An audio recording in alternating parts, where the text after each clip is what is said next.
Welcome to Manhwa Recaps, spoilers ahead, watch out, and take care. Huge shout out and special thanks to the channel members. The series starts with a man saying that he was a slave-born imperial guard who died protecting the mad emperor, who ended up making a pact with a demon. He wonders if he's going to be remembered as a knight who never abandoned his loyalty until the end, but perhaps as a foolish loser who failed to read the tides of time. In the end, neither sits well with him. We are introduced to Cain later, the imperial guard of the emperor. He says it would have been cleaner to vanish from everyone's memory, but we see a man asking why he turned his blade at the last moment, calling him an idiot. This is the rebel leader named Halo Reston. He calls Cain an idiot. Cain was born an orphan. He's lived for 29 years, making his own choices, and he shouldn't start a fight for no reason. Halo says that he could have fled, asking why he made a choice like this. He starts crying, telling him to open his eyes, calling him a bastard, and shaking him, but Cain's too far gone, as the life in his eyes has already left. We see him walking in a watery afterlife. The sky looks like Van Gogh's painting, and he asks if this is what death is. He says that for freedom, this isn't much at all, as it seems like he could be walking for eternity. Still, seeing Halo crying like that, it felt good to have someone care for him, but he says he'll manage on his own, and he decides to savor the so-called freedom. A blue aura starts to form in front of him. He turns, wondering what it is, as it flies directly into his eye. He's confused, and as if the painting was being washed away, he opens his eyes, seeing a man who looks very similar to Halo, saying that he was born healthy, calling him Karen. Cain's confused, and the man looks toward his father, asking if he'd like to hold him. The man picks him up, saying that he's not even crying, and he's a sturdy boy. Cain is still trying to think about what's going on, and the man tells him to grow strong and healthy, saying he can't wait to see what his youngest grandson does. Karen recognizes him as Halo, saying it is definitely him, he's just old and wrinkly now. Cain starts crying, and Halo says he didn't mean to make him cry. Cain tries to understand, asking if he really became Halo's grandson. It jumps to some time later, and we hear a man saying that the knight, Cain later, who met death alongside the emperor 45 years ago, though he could not stop his lord from straying onto a wrongful path, has come down to them as a symbol of unwavering loyalty, standing by his legion till the end. That concludes the latest opinion of their modern history society. He turns, asking the young master what he thinks. We see Cain asking what his view of it is. The professor says he thinks the Grand Duke simply wished to restore his friend's honor. After all, the story that Duke Halo and Lord Cain were friends is well known. Cain asks if he really thinks that's the case, and the professor asks what he means. Cain says that he thinks his grandfather holds a grudge against his dead friend, and that's why he's deliberately gilding his name. He was reborn as Karen Reston, third son of Halo, and the only child of Count Pale. The professor asks what he's talking about. Cain says that because his grandfather, rather than joining him on the road to revolution, can't accept that regardless of Cain's will, which is to have a quiet death, not to be called a hero. The professor asks what he means by a quiet death, saying of course there are records that the duel between the two of them ended far too quickly for men of such skill, those only hearsay. If he supposes that Cain chose death instead of joining his friend in a fight to the death, or in a revolution, it becomes reasonable, but he can't believe such a claim was made by a 10-year-old. Cain asks what he thinks. The professor says that if he agrees with that opinion, the dukedom's knights might charge him with blasphemy and kill him. Hesitant, he says a politically correct answer, that he's never considered this perspective before. Cain laughs, saying he's just kidding, asking why he looks rattled. He explains that right now his name is Karen, and as we can see, he's the youngest grandson of the Reston dukedom for the time being. It took him a while to piece the situation together, but in the end, he is now Halo's grandson, and he asks how dare that bastard make him a hero, saying he should have understood even without him saying it. We see his father kneeling, and Cain introduces him as Pale, Halo's youngest son, and that he is his father. Cain clears his throat, and Pale asks if his lesson is over. He says yes, asking if he was praying again, and if he's still worried about his awakening ceremony. His father is surprised he could tell, and apologizes. Cain asks what he's sorry about, and his father says that unlike his two uncles, he never awakened magic power, so he worries he might have passed down that burden to him. Cain puts his hand on his father's shoulder, and says no matter what anyone says, he's the greatest father to him. His father feels touched, hugs him, saying he's the greatest son, and pinches his cheeks. He asks what he'd like for dinner, and of course, Karen says meat. That night, he's laying in bed throwing a rock into the air, thinking about the awakening ceremony. He remembers Halo talking to him about it, and how it's a family ritual to unlock innate magic power. Kane says that means it's something you're born with, like a silver spoon, and he couldn't care less.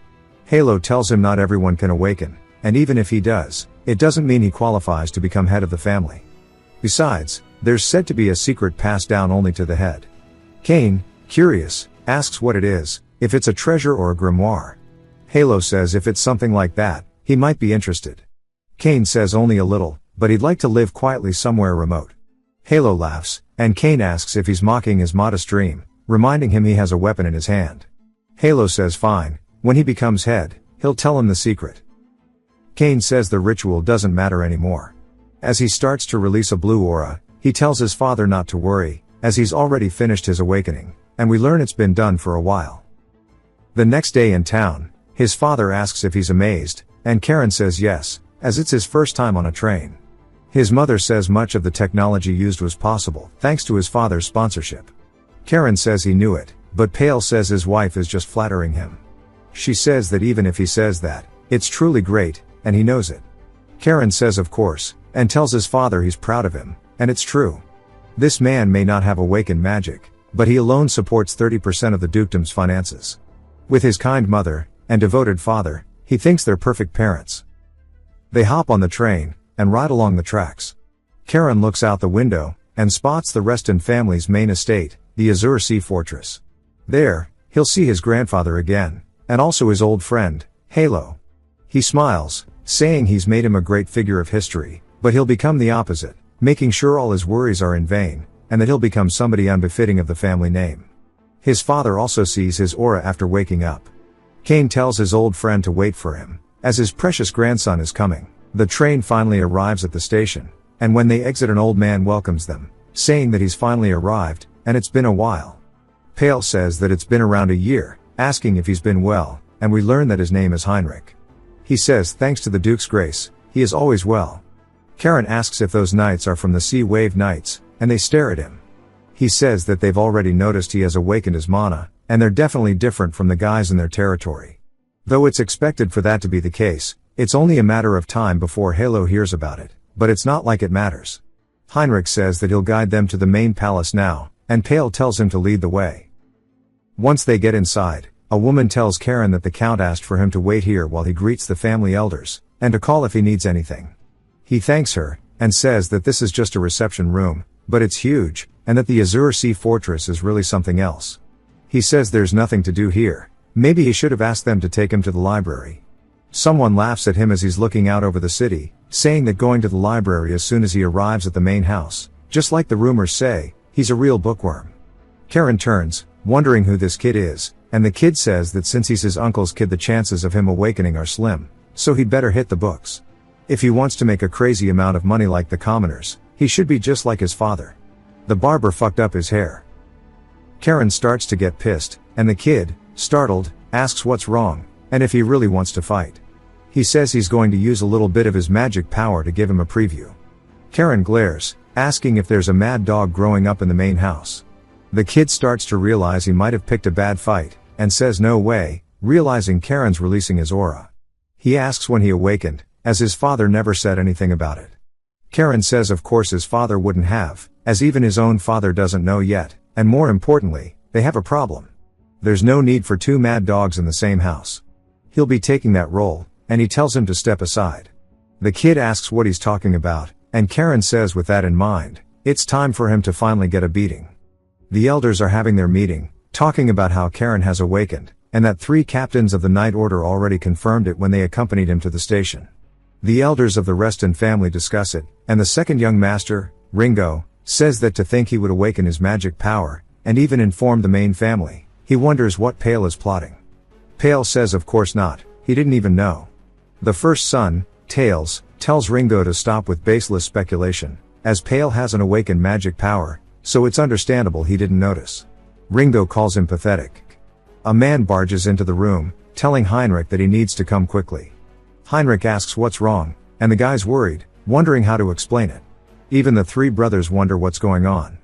We see Ringo storming off behind the butler, and Pale says there must be a misunderstanding. Ringo's face fills with anger as he sees his son beaten up, sprawled on the couch. Karen goes to greet him, and Ringo picks him up by the collar, asking how dare he not know his manners, asking what the hell he was doing, and what he was thinking by doing something like this. Pale tells him to stop, and Karen says it's simple why he did it. It's because Leo was insulting his father, and if it were his father there's no way he would have just stood by. Ringo says he's spouting nonsense now, and Pale puts his hand on his shoulder, telling him that's enough. Ringo tells Pale to back off, saying it's all because of his poor upbringing that his son's acting out. Heinrich tells them all to stop, as the lord of the family said he will pass judgment himself. Pale grabs Karen, telling his brother if he didn't hear him, and to let him go. He asks if he's okay, and Karen says he's fine. Heinrich says they should all go together, and Ringo still looks annoyed. Pale says they should get going as well, and Karen says yes, it's been a long time, and he's finally going to meet Halo. Inside his study, Halo asks what the reason was for causing such a huge incident the moment he arrived. Pale goes to explain, but Halo says he wasn't asking him, he wants to hear the answer from his son directly. He knows Pale's not thoughtless enough to cause trouble, and that he's raised his son to not cause trouble without considering the consequences, so there must be a reason, and he wants to know every detail. Karen is surprised he'll hear him out before punishing him, saying acting so generous doesn't suit him, and he tells him it's because Leo insulted his father. Ringo asks him to tell the truth, and Halo slams the desk, telling him to be quiet, asking how dare he raise his voice. Ringo apologizes. Halo says they can call for Leo and confirm the facts, asking Heinrich if Leo's treatment is finished. He says that it is, and he'll bring him at once. Halo says that's not the only thing he wanted to ask Karen. Karen says if he's asking about his magic power, he awakened it 3 years ago. Pale and his brothers are surprised, and Halo asks why he kept it hidden from his father until now. For him to do it on his own 3 years ago is crazy. Karen says he only realized it was magic power after reading a book later, and after he found out, he decided it was best to keep it secret. Halo asks why, and Karen says that having a secret is fun, and it was even more fun because the knights in his territory had no idea either. Halo asks if that's really all, and Karen says yes. The butler brings in Leo, bandaged up. Halo asks if it's true he insulted his uncle. Leo is hesitant to reply, and Karen puts on a scene, saying that even though his cousin made fun of his father, despite that, he should not have hit him, and he committed a sin. Leo says he never said this, but he has a PTSD attack of Karen's aura, so he gets terrified, and goes along with it. Halo asks if it's really true, and Leo says yes. Halo says he sees, for now, since the awakening ceremony is tomorrow, he'll postpone the punishment of both until after it is over, and they should keep that in mind as they are dismissed. Halo then asks Heinrich what he thinks about Pale's son. He says he's not sure about other things, but he felt there were many aspects that would be interesting. Halo says he agrees, not only did he awaken his magic power on his own, but he hid it until now. Furthermore, he seemed to be questioning the skill level of the knights assigned to his father's territory, as if subtly pointing out that by assigning such unskilled men, he was neglecting him. Heinrich says he's overthinking it, but Halo says he wishes that were the case. This child is different, and he'll find out what's special about him tomorrow. After all, they cannot know everything simply from the fact that he awakened his magic power. Whether he completes the awakening ceremony safely tomorrow, or if he doesn't, what he'll obtain there, he's extremely curious to find out. It takes us into the forest outside the city, and we see an altar. This must be where the ceremony will take place. The next day, at night, we see everybody in the family walking into the forest.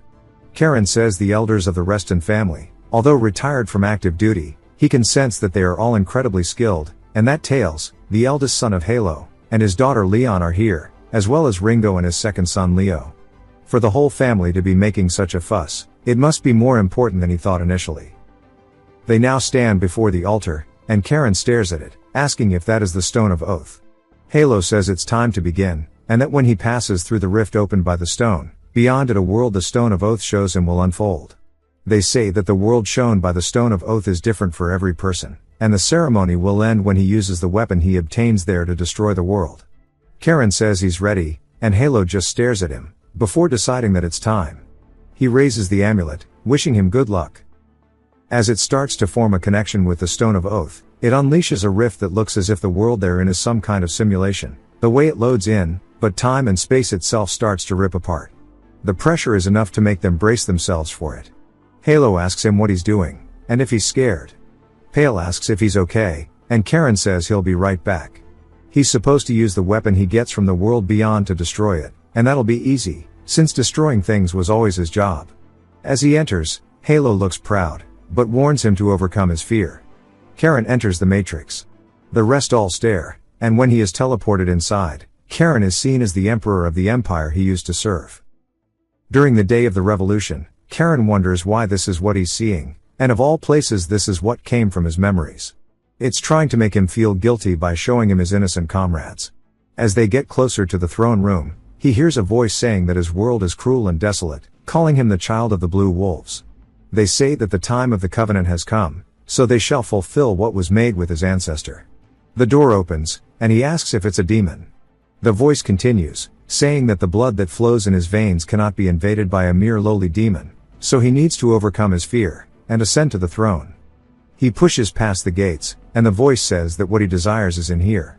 When he enters, he says it's been a while, and it looks like there's something on the throne. A throne the emperor wanted to protect so much that he even made a deal with the demon.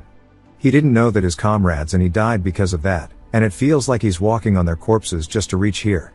The voice continues, saying that the child who received the blessings of the cold North Sea, though his soul has been lost, has finally arrived, and on behalf of the Blue Clan, it welcomes him. The sword that he used when he was king, the sword the emperor bestowed upon him, is here, a demonic sword called Ruin.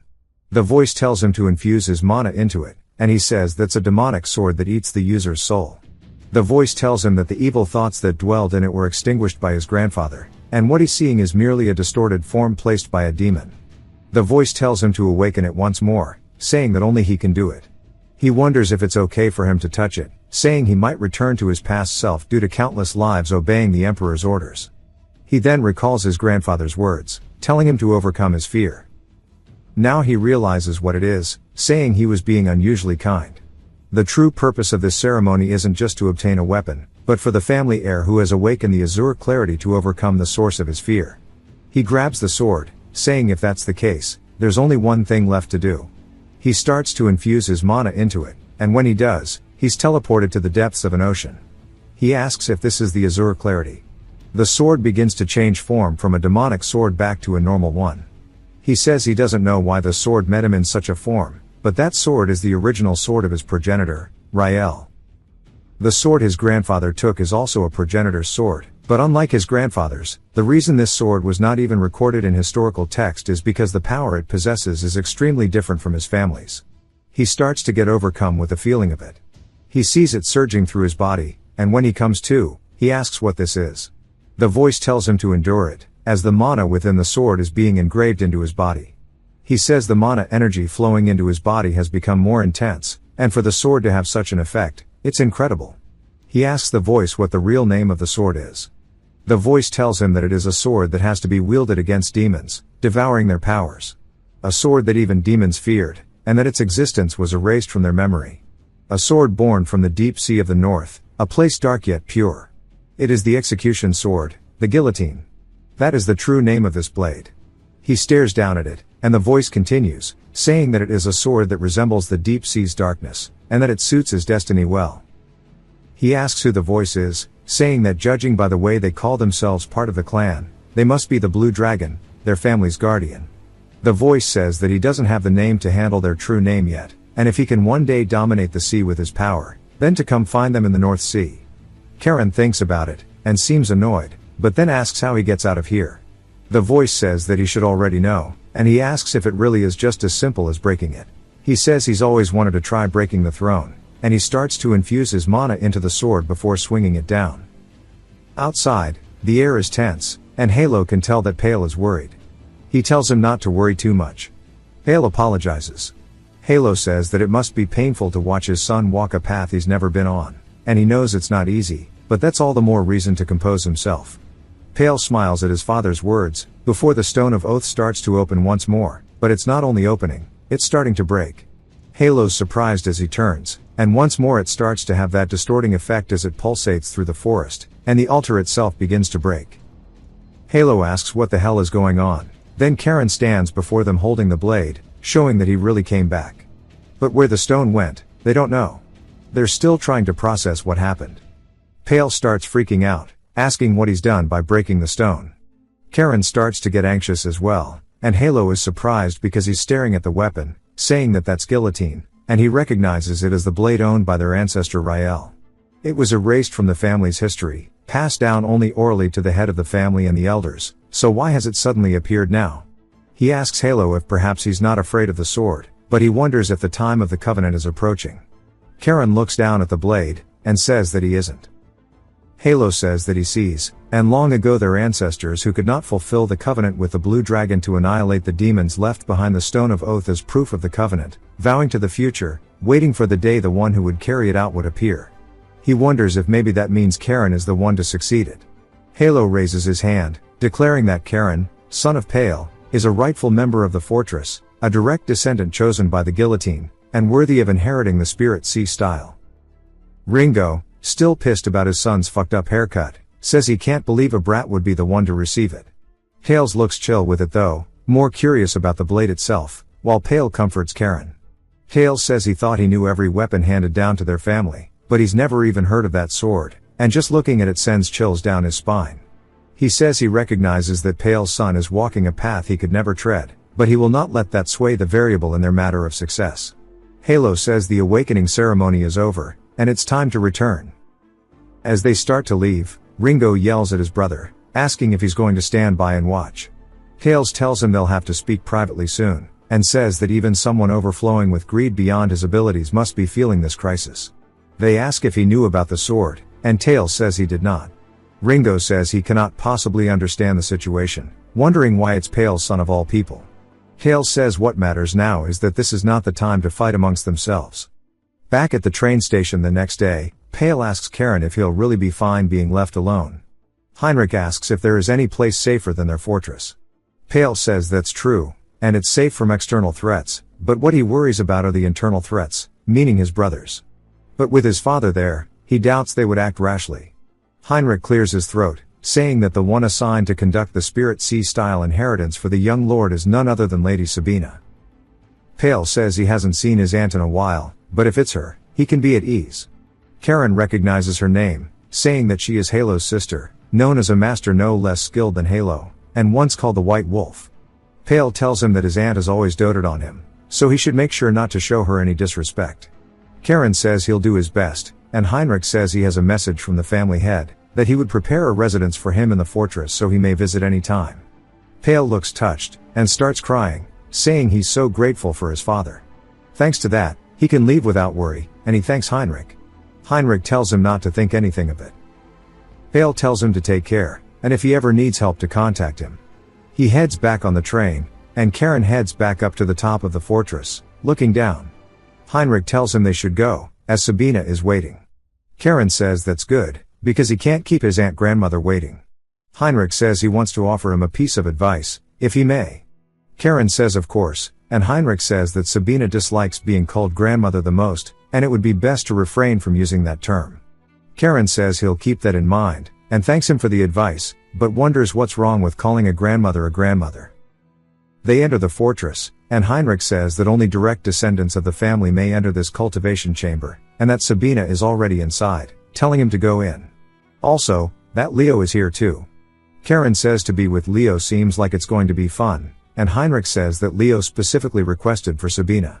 Karen says he'll be heading in then, and as he runs away, Heinrich watches, saying that it will get lively again after a long time. Behind the door, he can sense the aura, and says that he can tell it's serious in there. She yells, asking why he's standing outside and not entering. He enters, greeting her with a respectful gesture, and he's surprised.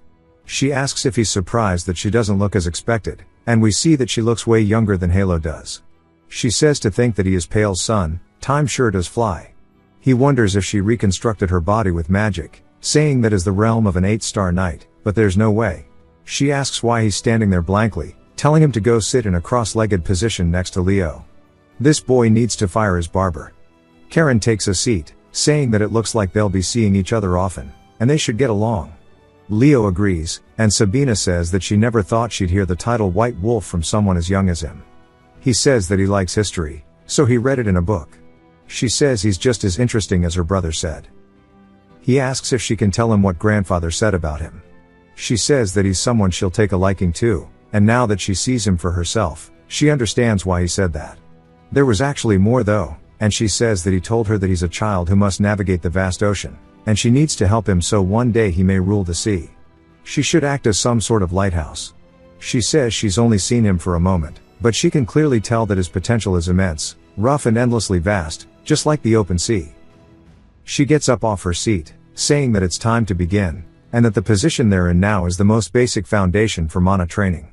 Once they pass the introductory stage, it becomes possible to do mana training without the position. She demonstrates it, saying they'll be able to do it even in their sleep.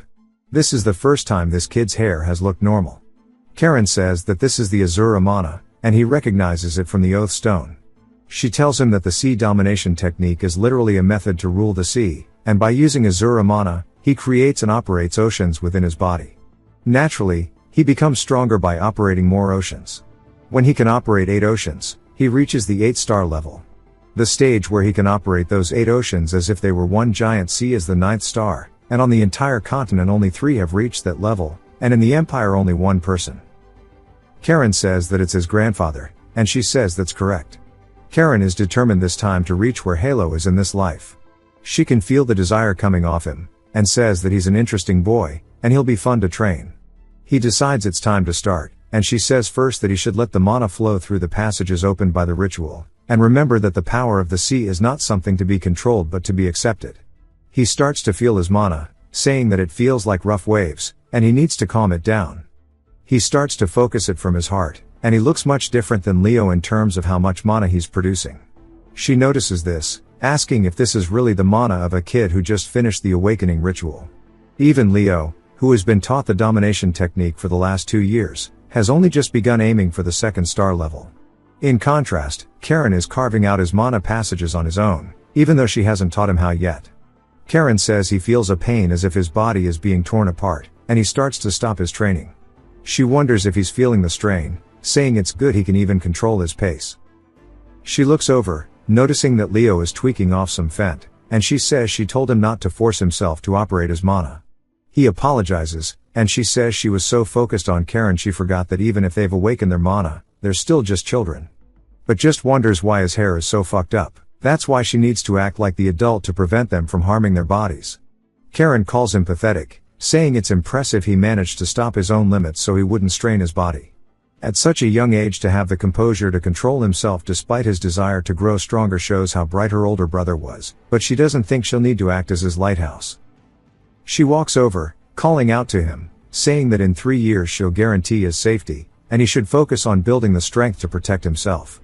He says okay. Now it's time for practical training, so they head out to where all the other trainees are.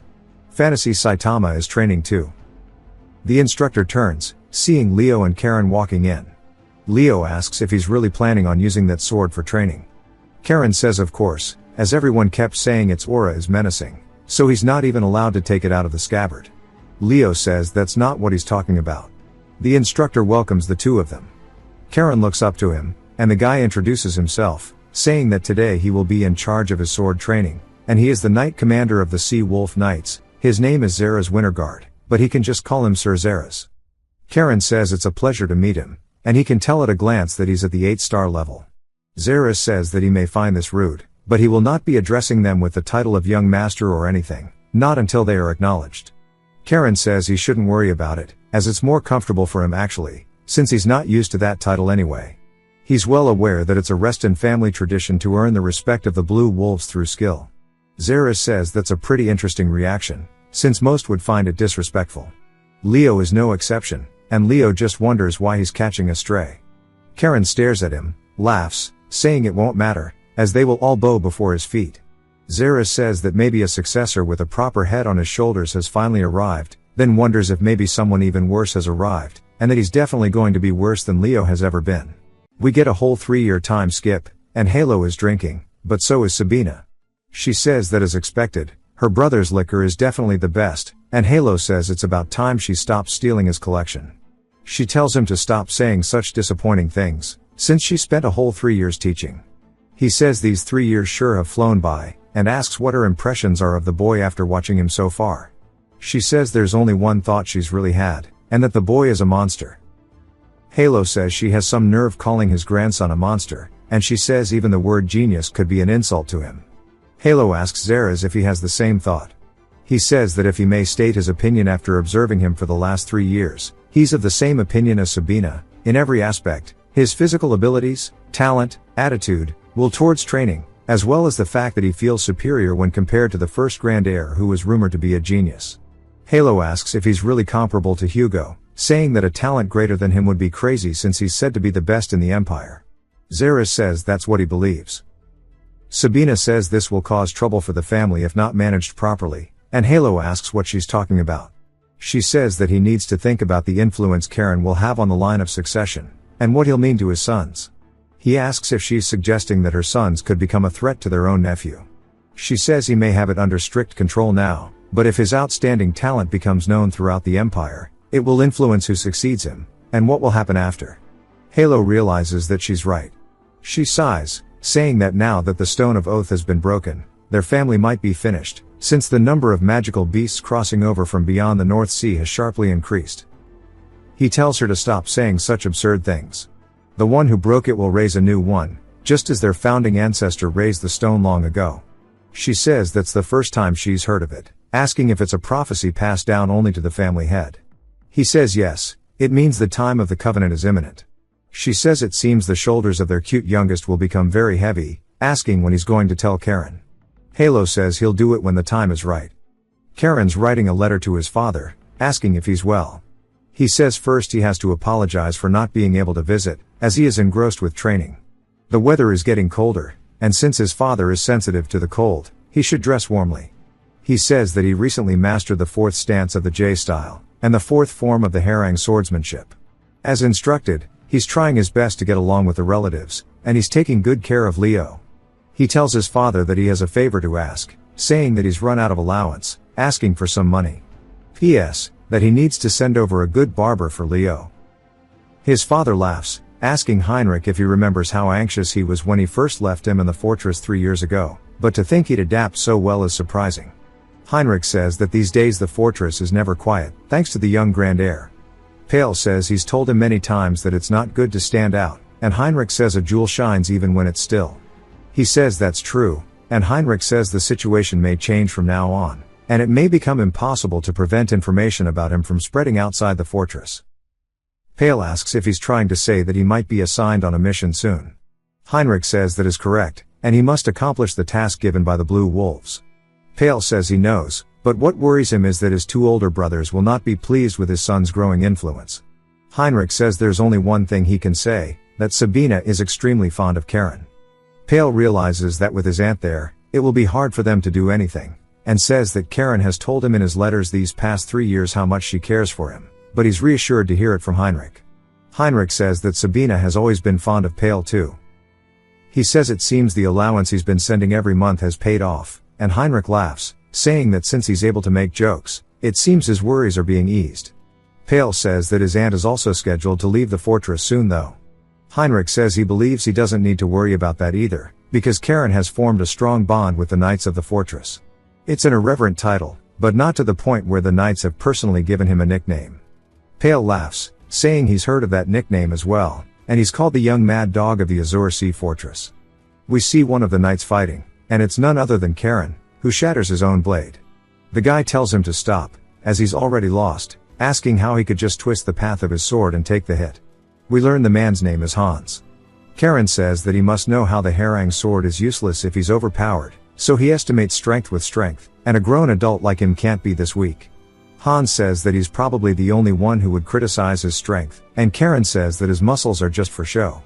Hans says that's the first time he's ever been told that too, and Karen says he's only being honest.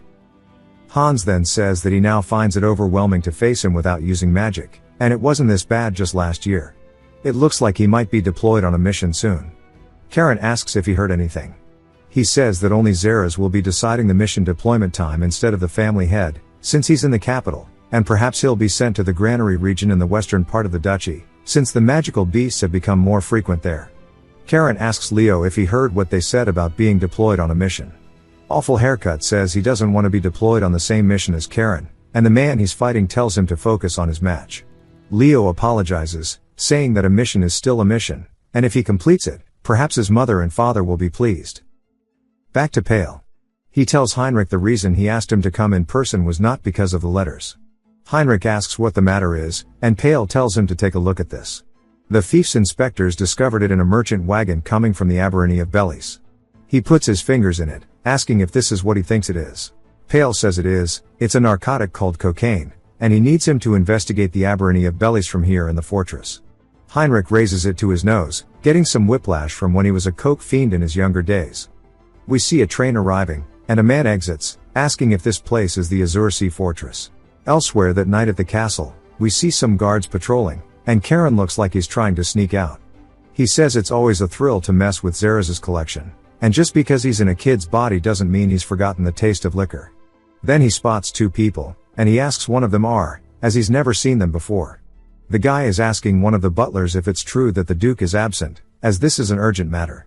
The butler says that he has gone to the capital to have an audience with His Majesty, and for now the Knight Commander is acting instead. Karen calls out to them, and the butler is surprised to see him. Karen asks what brings him so late at night, and the man says this is Baron Rohan of House Bellies, and he has an urgent request. Karen stares at him, and Rohan says that if he's the young duke that would make him the son of the third prince who was pushed out of succession. Unlike his father, he's heard he awakened to magic and is training at the main house. He tells him it's an honor to meet him, and introduces himself, but Karen says he'll hear him out. The butler says it would be better to send him to the Knight Commander, but Rohan just wonders why the hell he's holding a bottle of liquor. Karen says normally he eats in proxy, but if he came in person, that means it's urgent, and it's only proper that a noble be the one to receive him. The butler says he'll go and inform Zeres separately, and Karen says that's good. Rohan just hopes he's not a troublemaker, thinking his political judgment is impressive, but that liquor bottle still bothers him. Rohan asks if the Reston family is always like this, drinking at such a young age. Karen asks if the problem is the bandit group settled in the eastern mountains of the barony. Rohan says that's correct, and Karen says ever since the bandits appeared, suddenly drugs are circulating, and commoners are being kidnapped and sold as slaves. Rohan says yes, it's shameful, but their barony has poor, barren land, and no specialties. For a whole year they haven't even had a proper military, so they couldn't respond. Unable to bear it, his father led what little soldiers they had to attack the bandits, but instead they suffered heavy losses, and his father has been bedridden due to the battle. Because of his incompetence, both his father and the people are suffering. Karen puts the liquor bottle down, saying that bastards like that deserve to be ripped apart and killed, but there are also things that don't make sense. Even if his military power is weak, for bandits to stand up to a regular army is strange. Rohan says it's not confirmed, but they suspect they have deserters from the southern kingdom that's at war. Karen thinks about it, saying that he's heard ever since the dethronement of the evil emperor, the imperial army, which was downsized, has been focused on the south because of the war. With no room to spare for the north, it's natural that holes in public order would appear, and indeed the theory that deserters became bandits seems plausible. He then says that the mood isn't light, and asks if he wants a drink, laughing. Karen says he may not know this, but the Bellies barony borders the territory where his father lives, and from his position this isn't something he can overlook. If possible, he'd like to personally help. Rohan thanks him, but wonders if it's really okay to drink liquor given by a child. Karen says that this liquor was swiped from Zeres's collection, so it must be kept secret. Rohan says Zeres is the Knight Commander though, and Zeres enters, saying that they both agree he would stop touching his liquor. Rohan is startled, and Zeres apologizes, saying that he's been discourteous. Zeres says there's no way the young baron could have known, so he shouldn't trouble himself. He's heard about the bandits troubling his barony. Rohan says that's right, and that's why he's come to the fortress to see if the knights might come. Zeres agrees, saying the matter is pressing, and Karen just laughs. Zeres tells him alcohol is not good for his age, and snatches the cup away. Karen says to give him back his liquor, and Zeres says he's sorry he's seen such an unsightly scene. Rohan tells him it's fine, and Zeres says that since he's come to them, they will not sit idle in the face of an old companion's hardship. Rohan says that's welcome news, and Zeres says they'll soon organize troops to dispatch, so he shouldn't worry. Rohan says he's relieved that he can bring good news to his people. Karen says that he'd like to go. Zeres says that won't do, as the enemy is trained, and who knows what experts may be among them. Rohan asks if this kid was serious about wanting to help, since he may be training at the main house, but he looks no more than 12 or 13. Zeres says that in just 3 years, He's raised his magic to the 4th star realm, and advanced to the 4th form of their swordsmanship, but real battle is different. Karen says that overprotection is not good, and he'd rather be sent west because a visible danger is better than an unseen one. Zeres says he has no intention of letting him risk fighting enemies whose size, strength, and base are unknown. Karen then says that he'll make him an offer he can't refuse. Rohan and Zeres wonder what it is. Coconut Head asks why he's here, and Karen says this is exciting, since it's their first mission. Zeres says that he's been had, to think that he would bring Sabina forward. She says the two of them are so cute. Zeres says it might be a good thing, since it means a reliable guardian will accompany them. She too once got excited about her first mission. Zeres says that seeing he accepted on the condition Leo goes along must mean that she's satisfied with their training. Rohan says that for them to have the legendary white wolf here is crazy, and he wonders if it'll really be okay though with just 2 brats, and if anything happens to the Duke's grandson, his house may be held responsible. Zeres tells him not to worry, because the things the young bear in fear will not come to pass. Rohan asks if it was that obvious, and Zeres says that with Sabina with them, nothing will befall the two of them. Sabina then says that unless the 2 kids are in mortal danger, she doesn't plan on stepping in. Both Leo and Rohan look like that's awful news, and Zeres says he knows she trusts in their growth, but still that's too much. She says he knows it's more than just that, there's a reason she mustn't step out to the front. He says he understands, and if that's truly her will, he'll accept it. The train signals it's ready to leave, and she says that time is up. Leo starts to weaken because his hairline's cooked, and Sabina says that's only natural for him to feel nervous, but still he should think of it as his chance to prove how hard he has worked for the last 3 years. It's a chance to be recognized as a member of the Blue Wolves. He says that she's right, and Karen asks if he always needs someone to push him from behind. Leo tells him to shut up, and they hop on the train. Karen says he needs to find their spot. Leo says he knew this would happen, that there would be a time he'd have to prove himself. The magic train, now departing through Belize, leaves, and Leo says he never thought it would come this soon. It turns out that it's confidential that she's even here in the fortress, which means she can't publicly step forward. The moment her presence is known, the bandits will vanish without a trace, and surely Rohan wouldn't want that either. He says that he doesn't, but he wonders if it's really okay to entrust it to just these 2 children, since one doesn't even seem to know the meaning of the word nervous, and he thought this was his first mission. The other one just worries him so much because his haircut is awful, and he can tell Leo is very lost in thought right now. Leo is just thinking about his mother, recalling her asking if he even knows how to think, asking how he can get along with that boy Karen, asking if he's forgotten what happened 3 years ago, that he should remember well that he's not his friend but his rival, that he was disgraced by him and tarnished his father's reputation, yet he still laughs and jokes with him as if nothing happened. He must not even have a brain in his head, and if he has a tongue then he should say something back, he needs to be a man. Leo says that he's sorry, but they are not rivals. Even brother Hugo, the so-called genius, didn't reach 3 stars until he was 14. Karen reached it at only 13, and compared to that he only managed to reach 3 stars this year at 15. Surely she can see the difference herself, and that Karen may be his goal, but he can never be his rival. She says that he must cast aside that inferiority complex. Then he says that's not what this is. Karen's existence is the driving force that pushes him to work harder and move forward on his own. She says his eyes show that he really is blind, that he's staring at the trees but not seeing the forest. Sabina calls out to him, snapping him out of it. She asks if it's that hard for him to shake off his nerves.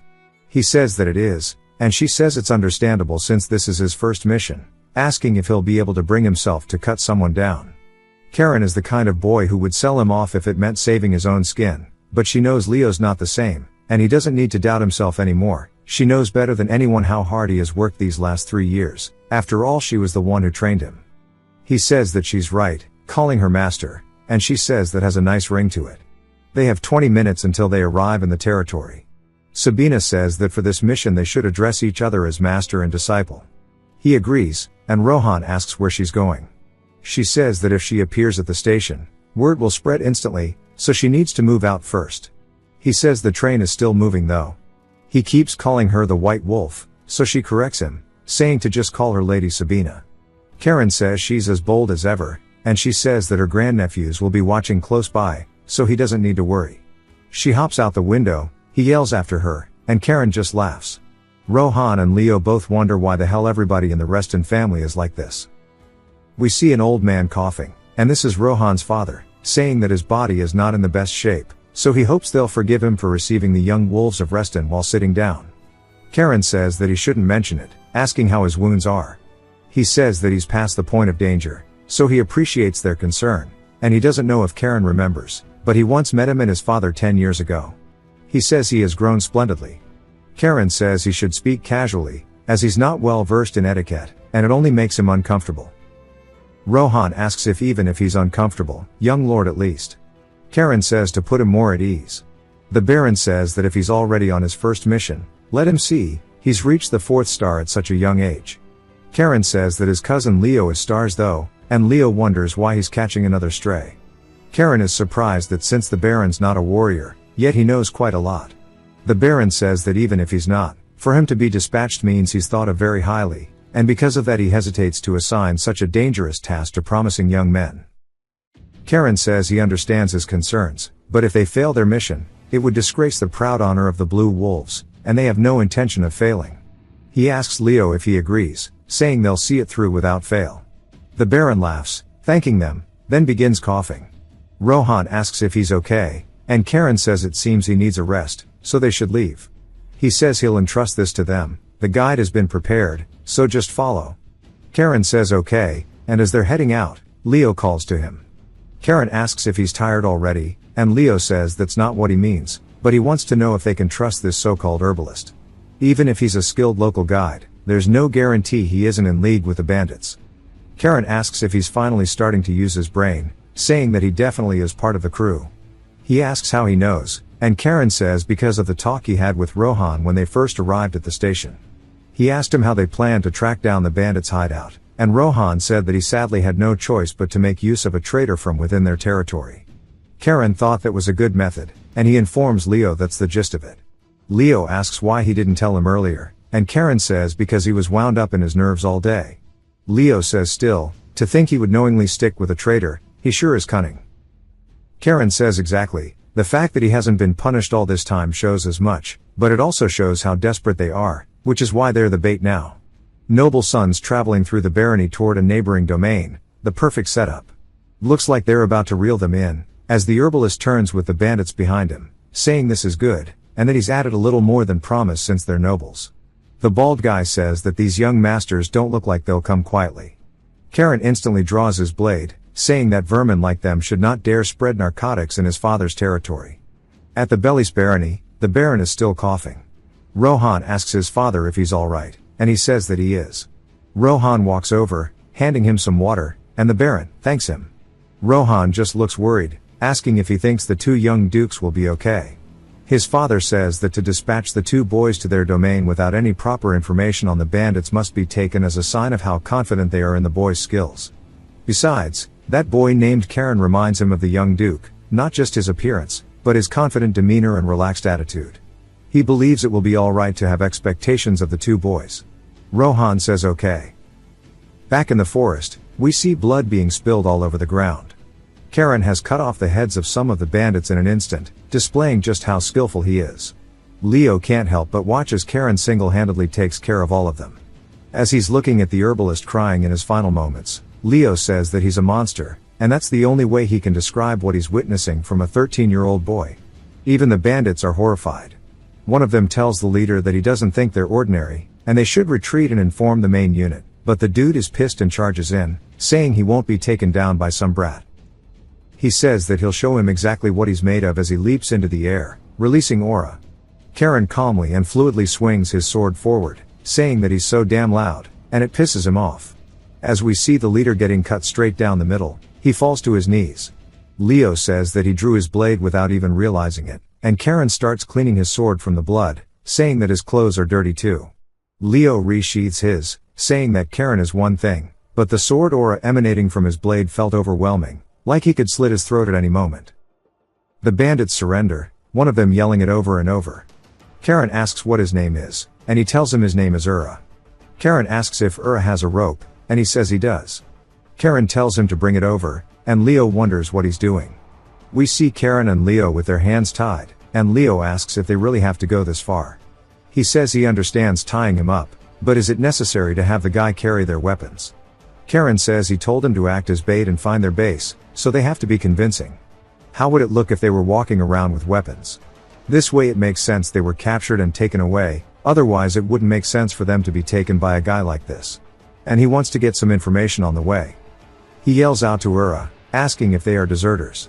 He says they were from the 9th Regiment, 1st Battalion of the 3rd Infantry Division of the Kingdom of Sayas. Leo says that means they're from the south where the war is, and Karen asks how big their group is. Ura says that including a mage and his 2 knight escorts, they are a total of 130 men. Karen says a mage is surprising, and 130 deserters is a lot.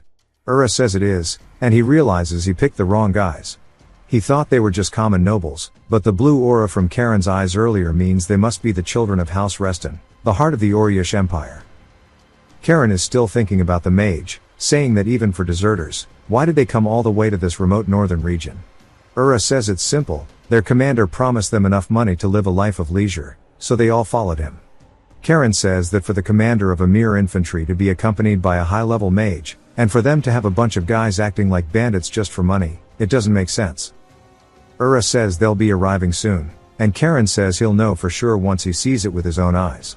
At their stronghold, some men on top of the watchtower ask if Ura really brought hostages, asking where the others are, why he's alone, and why he's carrying their weapons.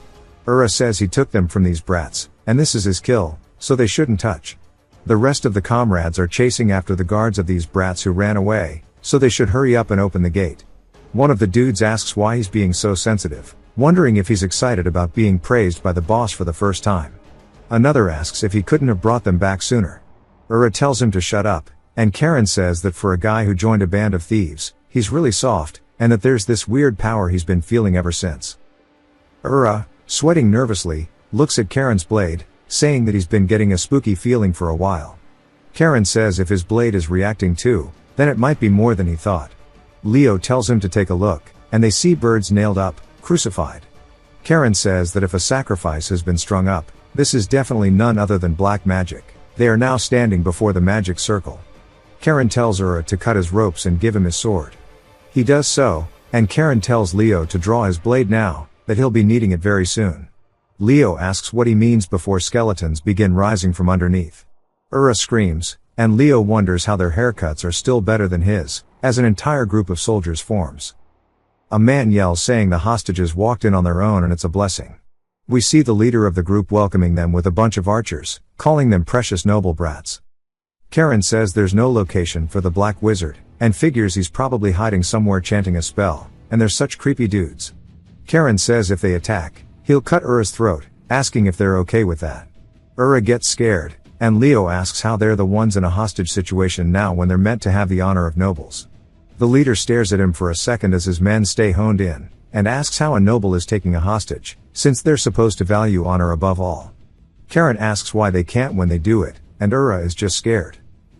The leader says he's amusing, but wrong, that a hostage without value is meaningless, and that one is completely useless, so he can do whatever he wants with him.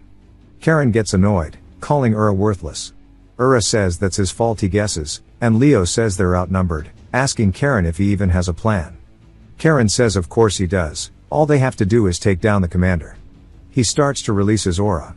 The commander recognizes its color, saying there's no way. Karen tells Leo that he'll let him deal with the skeletons, and Leo asks what he means. Karen now starts to release the azure mana, saying he will handle the commander himself. As if the waves of the ocean were supporting him, it envelops him, and he leaps off the ground.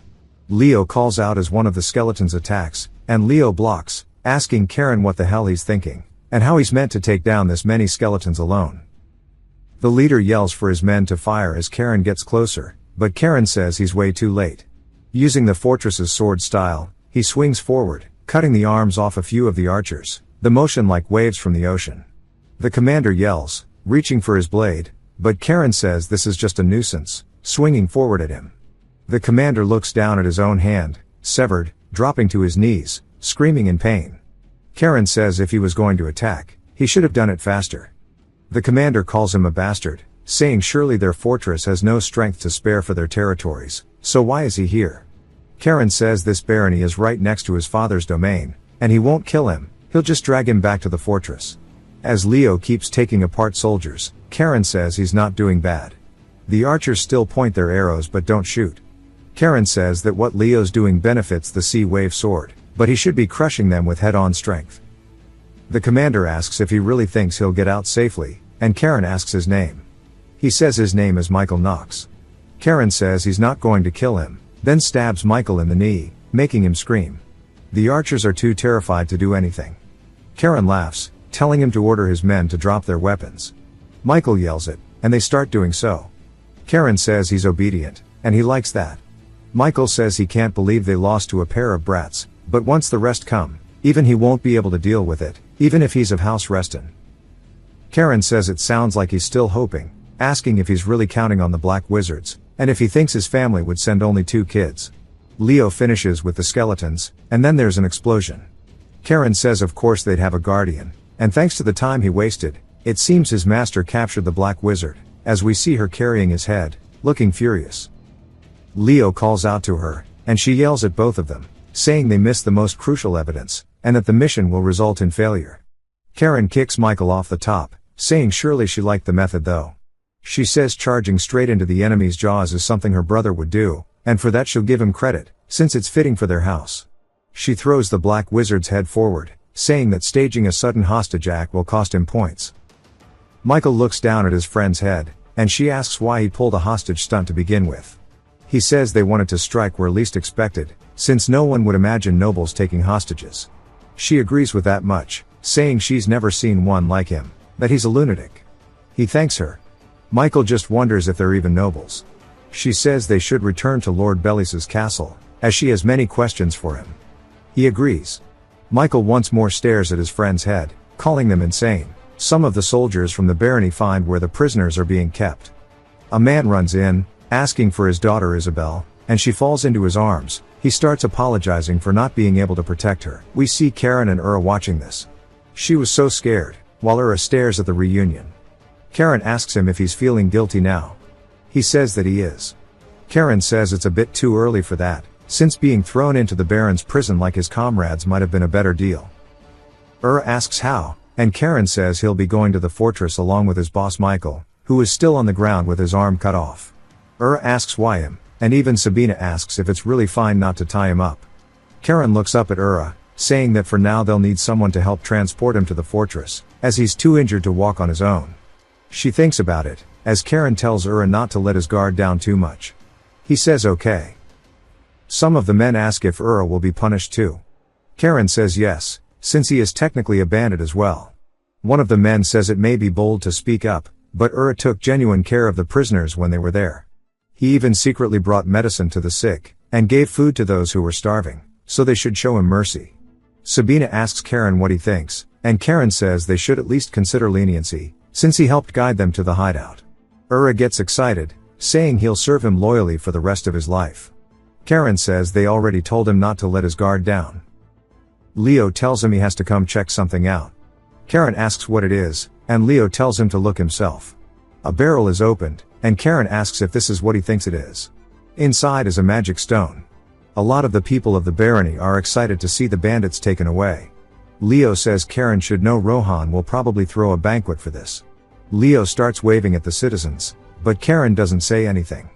He asks if he's ignoring him. Karen says that's expected. There was a reason such a large group was hiding in the remote mountains of this barony to begin with, but the Baron's family probably didn't even know there was a magic stone mine in their territory. He doesn't know the quality yet, but just the existence of a mine could bring in a hefty profit. Leo wonders what the hell he's scheming now, and Sabina says Rohan has come to greet him. Rohan welcomes them all as the rest take the prisoners to the dungeons. Sabina says she'll take the leader of the bandits, asking if he's okay with that. Rohan says of course, but he'd like to request something. She says she's only here as a guardian, so he should speak with her students. He says since they prepared a modest banquet, he wants to eat and talk. Karen apologizes, but says they need to head to the fortress right away, even though Leo looks excited to eat. Rohan asks if that's really so, saying it's about the payment for the commission. Their territory doesn't have the means to pay the fortress, so he'd like to request a deferral. Karen starts to look greedy, and Leo says he can't believe he has that look again. Karen says he was wondering why the bandits chose to settle in this barony of all places, and he figured it out. Rohan asks what he's talking about, and Karen says to think about it. The Belis barony is remote, with no local specialties. It's literally just a village. Rohan starts to hold back his frustration, and Karen says sure enough, the one thing they were after was something else. He pulls out the magic stone, and Rohan looks surprised. Karen says these are in their territory, asking if he knew. He says no, he had no idea there was a mine anywhere close. Karen says if that's the case, he'd like to make a proposal.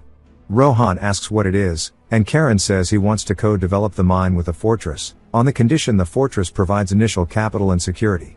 Rohan asks if this brat even knows what he's saying, since even setting aside development, just the cost of storage and maintaining guards is astronomical, but having someone of the Reston family hold a stake could benefit them greatly. He calculates it would be worth it, but asks who gave this kid the idea he can negotiate something this big on his own. Karen says he'll have to report back, but if the project goes through, the Fortress Knights could be stationed here, boosting their economy and solving defense problems in one go. Rohan asks what share of the mine the Duke's house would want. Karen says that's something he'd discuss with his father, since a kid like him isn't qualified for the finer details. Rohan says he'll discuss it with his aides too, and Karen says he'll be in contact. Sabina just looks proud of him. On the way back, Karen says he has a question for her. He asks why she said things that might get complicated at the bandit hideout. She says it's because of that black wizard. Karen asks if it's because he wasn't ordinary. She says his name was Ted Delarda, a Class 2 wanted criminal in the Empire, a 6th Circle dark mage. This catches Karen off guard. She says he was a Class 2 fugitive, running wild within the Imperial territories alongside deserters from the Southern Kingdom, and yet Karen and Leo were too busy dealing with small fry to notice something important. She says people only grow stronger by fighting powerful opponents, and had he defeated the Black Mage first, he wouldn't have wasted time. That's why she considers this a failure, and he should remember it. Leo wonders why he feels left out. Sabina calls to him, saying he actually did better than she expected, and since it must have been his first time facing undead, he should be proud. He starts to look happy he's not left out, and she says he needs more confidence, and maybe a new haircut. Back at the fortress, Heinrich says the Lord has finally returned, and welcomes him back. Halo asks if there was anything unusual. He says the knights deployed to the west have returned, and that Karen and Leo have returned from their mission accompanied by Sabina. One of the butlers runs over, yelling. Halo asks what the situation is. He says it's a letter from the Imperial Palace. Halo wonders what it is, since the Emperor didn't say anything before he left the capital. He reads it, and is surprised, as a train is heading to their city.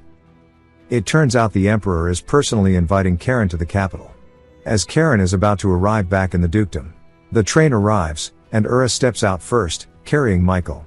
Ura asks if this is the fortress. It's huge, and Michael says that surely he doesn't believe what that brat actually said. He'll soon be thrown into prison as well. Now he should listen carefully. If they want to survive, they must take advantage of a moment when the guards are distracted. Ura punches him in the face, telling him to shut up. Leo and Karen just watch. Ura reminds him that he said he was useless, and that he should just be killed. Pale says that it still is as noisy as ever around him, and Karen turns, excited to see his father. Pale asks Sabina if she's been well, and she says more or less, and it looks like he has been summoned too.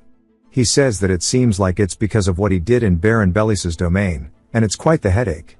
He says that he looks pleased though, and Leo bows, asking him how he's been. Pale says that he heard he distinguished himself on the Baron's lands, and that word even reached him, and that his elder brother must have heard too, so he'll surely be delighted, also reminding him to get his hair cut. Leo says of course. Pale says they must all be tired, so they should head up. As they start walking away, Sabina tells Pale that the Empire's situation seems unstable, asking if he knows anything, and he says that the so-called powerful families apart from theirs are quickly uniting, centered around Duke Salmon and Marquis Diaz. He says that Halo had planned to meet several families in the capital to grasp the situation, but it seems he cancelled everything after talks with the Emperor failed to bring satisfactory results. Both Duke Salmon and Marquis Diaz overthrew the old Emperor, and raised the current one to the throne, and now hold real power in the realm. And the reason that her brother decided to step back from central authority after the Empire's fall was because he judged it best for the Empire's future, yet to be treated like this now sure is laughable. She says that it looks like the age of peace is coming to an end, and Pale agrees, saying that whether they like it or not, it seems like it's time for their family to move on as well. She says perhaps what his son did may bring them the greatest benefit, because with a reasonable amount of pretext they can now station troops in their family's lands, and expand their influence, and that his son sure is interesting to carry out something so advantageous for the family at the perfect timing. Pale gets embarrassed, saying that the flattery sure is nice, and she reminds him that she wasn't praising him though. Karen and them head back, and Zeres says that was a good job, and he heard what happened, about the group of deserters. Karen says the one being carried is their leader, and Zeres says that he'll interrogate him while he still breathes, he'll extract every bit of information he can. Hans then asks who the one carrying the bandit is, and Karen says he's a bandit too, and they should take him along as well. Ura starts to get scared, and Karen tells him that he's an informant, so handle him lightly, and release him afterward, as he's going to use him as a personal servant. He then says that he's going to go inside, and rest, but Zeres says he can't, since his mission isn't over yet. He must file a report, as it's to reassess the mission, and improve future performance. Karen asks if they have to write one separately, and he says that they can just do it together. Karen says this is good, since he did all the work, and Leo can handle the report. Leo says it would be faster if they worked together though, and Karen tells him to think carefully. Once submitted, his dad will also read the report, which means they should highlight his achievements in the report, that way it's his chance to earn some favor with his father. Leo says that sounds right, but if his name appears too often, it'll have the opposite effect. Zeres gets annoyed, and tells Hans to take the prisoners away. Sabina then throws the head of the dark mage at Zeres, and she says as for her report, the boys can hand it in under their names. She and Karen leave, leaving Leo to do all the work. Leo asks where he's going, and he says he has to go to the training hall, since he's reached the 4th star, he can use it all on his own. Zeres says that if he's heading straight to the training hall the moment he returns, how can anyone look at him, and believe he's merely a 13-year-old boy? Back to the meeting, Halo says that he summoned them all late at night for a very important reason. Zeres says that he's brought the item that was requested, and Halo says this is a piece of hide taken from a monster that appeared in the western Ferromet Plains. At first glance, it looks ordinary, but this dark energy within it is no mere force, it is the evil Emperor's black ether. All of his sons look surprised, and Pale says that the evil Emperor has long been dead, and a black ether dwells in the monsters, but Halo cuts them off, saying that there are only two possibilities, either it is but remnants of the Emperor's lingering will, or else the evil Emperor still lives. Either way, his conclusion is this cannot be unrelated to the events within the Empire. Moreover, word of what happened in Belis's land seems to have reached His Majesty's ears, and the Emperor has summoned Karen to the capital. Ringo doesn't look happy about this, and Pale is just surprised. Halo says that he cannot send him there alone, and he'll send Leo, and some of the knights as well. Of course, he'll get his opinion first. If he refuses, he won't force him to go. Pales asks if that won't cause any problems, and Halo says it's fine, since he's still just a child, but more importantly, he must hear exactly why he made such a deal with Belis's son, and that he needs to bring Karen here right now, as we see him training his mana. As he continues his training, he asks Zeres when he arrived. Zeres says not long ago, and Karen says that he heard the only one besides his direct family allowed in is him, but he doesn't recall him ever entering the laboratory, asking if it's something urgent. Zeres nods, saying soon he'll likely have to go to the capital. Zeres tells him the head of the family has summoned him to the family council, so he'll hear the details from him. Right before they enter the room, the butler opens the door, and Halo asks if he enjoyed his first mission. Karen says yes, and Halo says the reason he called him here is because of what happened in the barony of Belis, and that he didn't have the right to represent their house in business, so why did he act independently with them? Karen wonders if this is more for scolding than praising, and Halo asks if it ever occurred to him that his arrogant behavior was a grave discourtesy to the Belis family. Karen says no, he merely made a singular deal with Belis, and the Baron's son accepted his proposal of his own will, and moreover he judged there to be something far more important than the formal etiquette of nobles. Halo asks what that was, what could be more important to a noble than courtesy? Karen thinks about the right answer, and says that it's the honor of the family. Halo looks like that's a good response, saying that considering the value of the deal he could have boasted of his own achievement, yet instead he put the family's benefit before himself, and stepped back. Halo says that's excellent tact, and the joy of not being removed from the family and simply being successful is icing on the cake. His uncles stare at him, and Karen says they are watching very warily, but Halo says very well. In the end, the deal he brought will be of great benefit to the house, and that Pale can handle the negotiations. As there is nothing wrong with his father shining with the merit his son brought, Pale says that he will depart for the barony at daybreak. Halo then says next, Concerning the letter from the Emperor, His Majesty has summoned him, as word of him has already reached the capital. Karen says according to Zeres, even before Halo returned, the Emperor's letter had already arrived, and he wonders if the Emperor's intelligence network is that good. He says that he knows the current Emperor is just a puppet, and it must be the powerful noble network. There is some awkward silence in the room, and Halo tells him that if he doesn't want to, he doesn't have to go. He must have realized what it would mean to head to the capital at this time. The noble houses there will surely want to confirm who he is, and it may be wiser not to draw attention, so avoiding the capital is an option. Zeres looks at Halo and wonders why his father is giving him the choice, since he doesn't have to. Karen says of course he will go, he'll even get to see his grandfather on his mother's side after a long while, but he wonders if he's going alone, saying that Leo also carried out the mission with him. Halo says that if he goes, Leo will accompany him, and Han's squad will escort him. Karen asks why, if his grandfather is there, does he need an escort? Halo says he shouldn't flatter himself, they're not assigned because he's special, it's because no one knows what trouble he might cause next. Some time later at Belis's barony, they're wrapping up the negotiations. Pale thanks them for their efforts, and asks Rohan if his father is also aware of these terms. Rohan says of course, as his father agreed. The mine shares will be 80% Reston and 20% Belis, and since magic crystal stones are so profitable, even a small share ensures considerable wealth. But the condition of giving 5% of that 20 to Karen and Leo is puzzling, and pretty unfavorable for the Belis family. Granted, the two did a good job fulfilling their request, but for a mere commission fee, that seems excessive. For a top graduate of the Imperial Academy to make such a decision, that is too great of a reward for a commission fee. Rohan says it's to win the favor of the two while they are still young. Pale says he's not even trying to hide it. Rohan continues, saying he's making an investment in the two who will one day lead the fortress. Pale says he's shameless, but he respects it, and that it's a bold decision, that Baron Belis is fortunate to have such an outstanding son. Rohan laughs, saying he's nowhere near as brilliant as Pale, of course. Then he says it's time for them to hear the children's opinions. Karen, of course, is money hungry, and Leo just wonders why he's grinning like that again. Karen says that he'll gladly accept, that they can continue to build a strong bond from here, and that it's truly an honor to work with such a great house. Back at the station, Leo tells Karen he has a question, asking how they're going to split the shares they got. Karen says naturally he'll take 9, and Leo will only get 1. Leo asks if he's really taking that much, and Karen asks why he's surprised. He says that they've been getting along well lately, so how could he say something like that? Leo doesn't even want to push back, and says that of course he'll get 9, he just wanted a little more so he can afford an actual haircut. Karen tells him to remember what happens if he changes his mind later. Pale watches this, saying that when they were younger, they used to fight and bicker all the time, but now they've become inseparable. He's only seeing what he wants to see.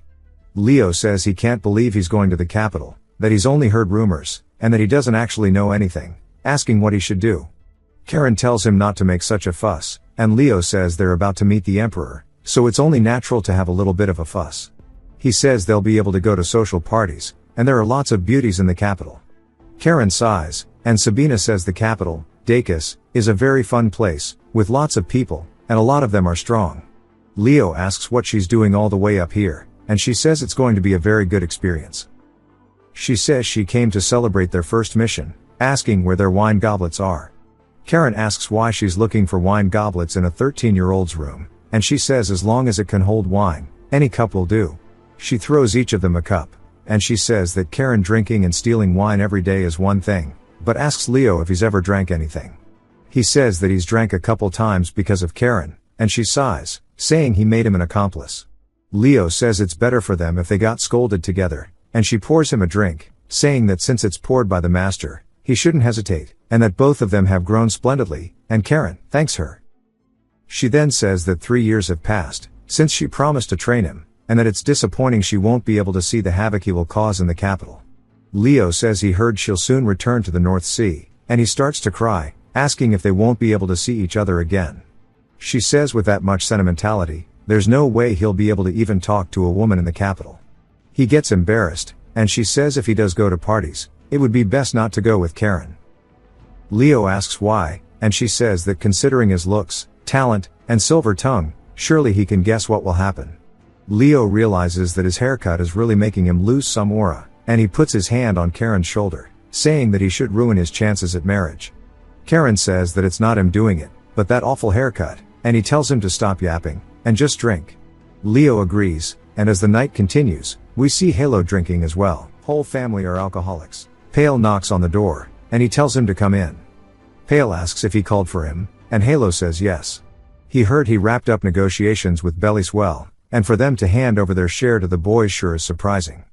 Pale says it seems the young Baron's opinion was strongly reflected in his actions, and he called it an investment for their future. Halo says Belly's son sure is clever, and in any case, this is good, having reliability is never bad.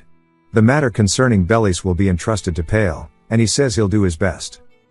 Halo pours him a drink. Pale thanks him, and says his father is a man bearing with praise, so there must be another reason he called him. Most likely, it's something to do with Karen's trip. Halo says as he knows, His Majesty has never summoned anyone but him directly, and in that sense, Karen being called to the capital is very unusual. Pale says he knew what this was about, and Halo says in this private audience he saw it again, that His Majesty had a very fearful gaze towards him. It comes from the fear that, since he overthrew the evil emperor, he might overthrow him as well, and that's why he thinks perhaps another influence played a role. Pale asks if he thinks it's political, and Halo says yes. Pale says considering the political situation in the capital, where powerful houses are rallying, couldn't he have just refused His Majesty's request, but for some reason he didn't. Halo says that's correct. Pale asks if he's allowed to know why. Halo laughs, saying that he wants to know the measure of Karen.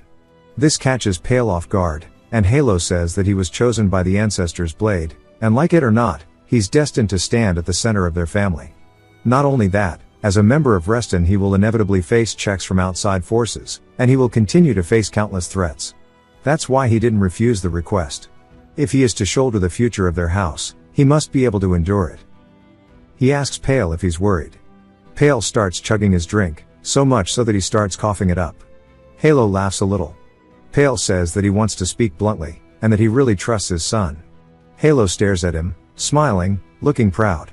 He says that sure is a good answer. The next day, Sabina has a horse ready for them. Zeres asks if she's really not going to say goodbye to the young masters. She says it's fine, as she shared drinks with them and had a good time last night. Zeres asks why everybody's stealing his liquor, and she says besides, they'll be busy leaving for the capital today, so it's better for her to leave quietly, and she'll look forward to the day they meet again. He says that he'll keep the wine shelf stocked until then. As she starts to depart, she looks up towards Karen's window, and he bows to her. She smiles, saying she'll see him next time. So she left, back to the North Sea, which is like a home to her. She tells Karen that he is always welcome to visit, and she'll be waiting with good wine. He says for her to leave with only a letter behind. Now that she's left, even his uncles might start making a move. Instantly, Tails says that his aunt has left as well. Karen says that speaking of the devil, and he shall appear. Heinrich asks if all of the young master's luggages have been loaded. They say yes. They continue yapping with their clothes. Karen asks Zeres why they have to make such a fuss about them leaving. Zeres says of course, since the young masters will be meeting His Majesty as representatives of the family, they need to present themselves the best they can. Karen says he agrees, but asks why the hell Han's squad is coming with them. Zeres says it's for their own safety, and Han says more like because he's worried Karen will cause trouble. Karen tells him to be quiet, saying with so many nuisances around, it's going to be very annoying. Back to when Tails approached him, they greeted each other. Tails asks if he's going to the capital, and Karen says that he is, and Tails says that he actually has a favor from him.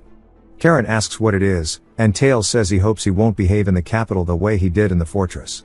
He knows well enough what he means, so he won't say more. Karen says okay, that he's pretty much just telling him outright that he's been watching him. Tails says there are many enemies in the capital who want to tear their family apart, so if he even gives them an excuse, he'll punish him personally. Karen thanks him for the words, saying that he'll live up to his expectations. Tails says that's good, and that he should return safe and sound. Karen says okay, and watches him leave, and he laughs, saying that he would punish him, asking if he really thinks he can suppress him just because he's the first prince, and he'll make that arrogant face twist in pain, telling him just to wait for the future. Back to the present, preparations are now ready. Karen tells Hans that if he causes trouble, he won't let it slide. Hans says his Mr. Clean is making a photo finish, and he apologizes for being late, thanking Karen for giving him another chance. Karen says the truth is he's bringing him to the capital just to throw him in prison, and he tells him he better not let his guard down. Asks if he's serious, and Hans starts to get a little notification, saying that they're all aboard. Hans tells Zaraz they're gonna be heading out now, and Zaraz tells both of them to make sure not to cause trouble in the capital, and Karen says anyone who sees them will think they're delinquents.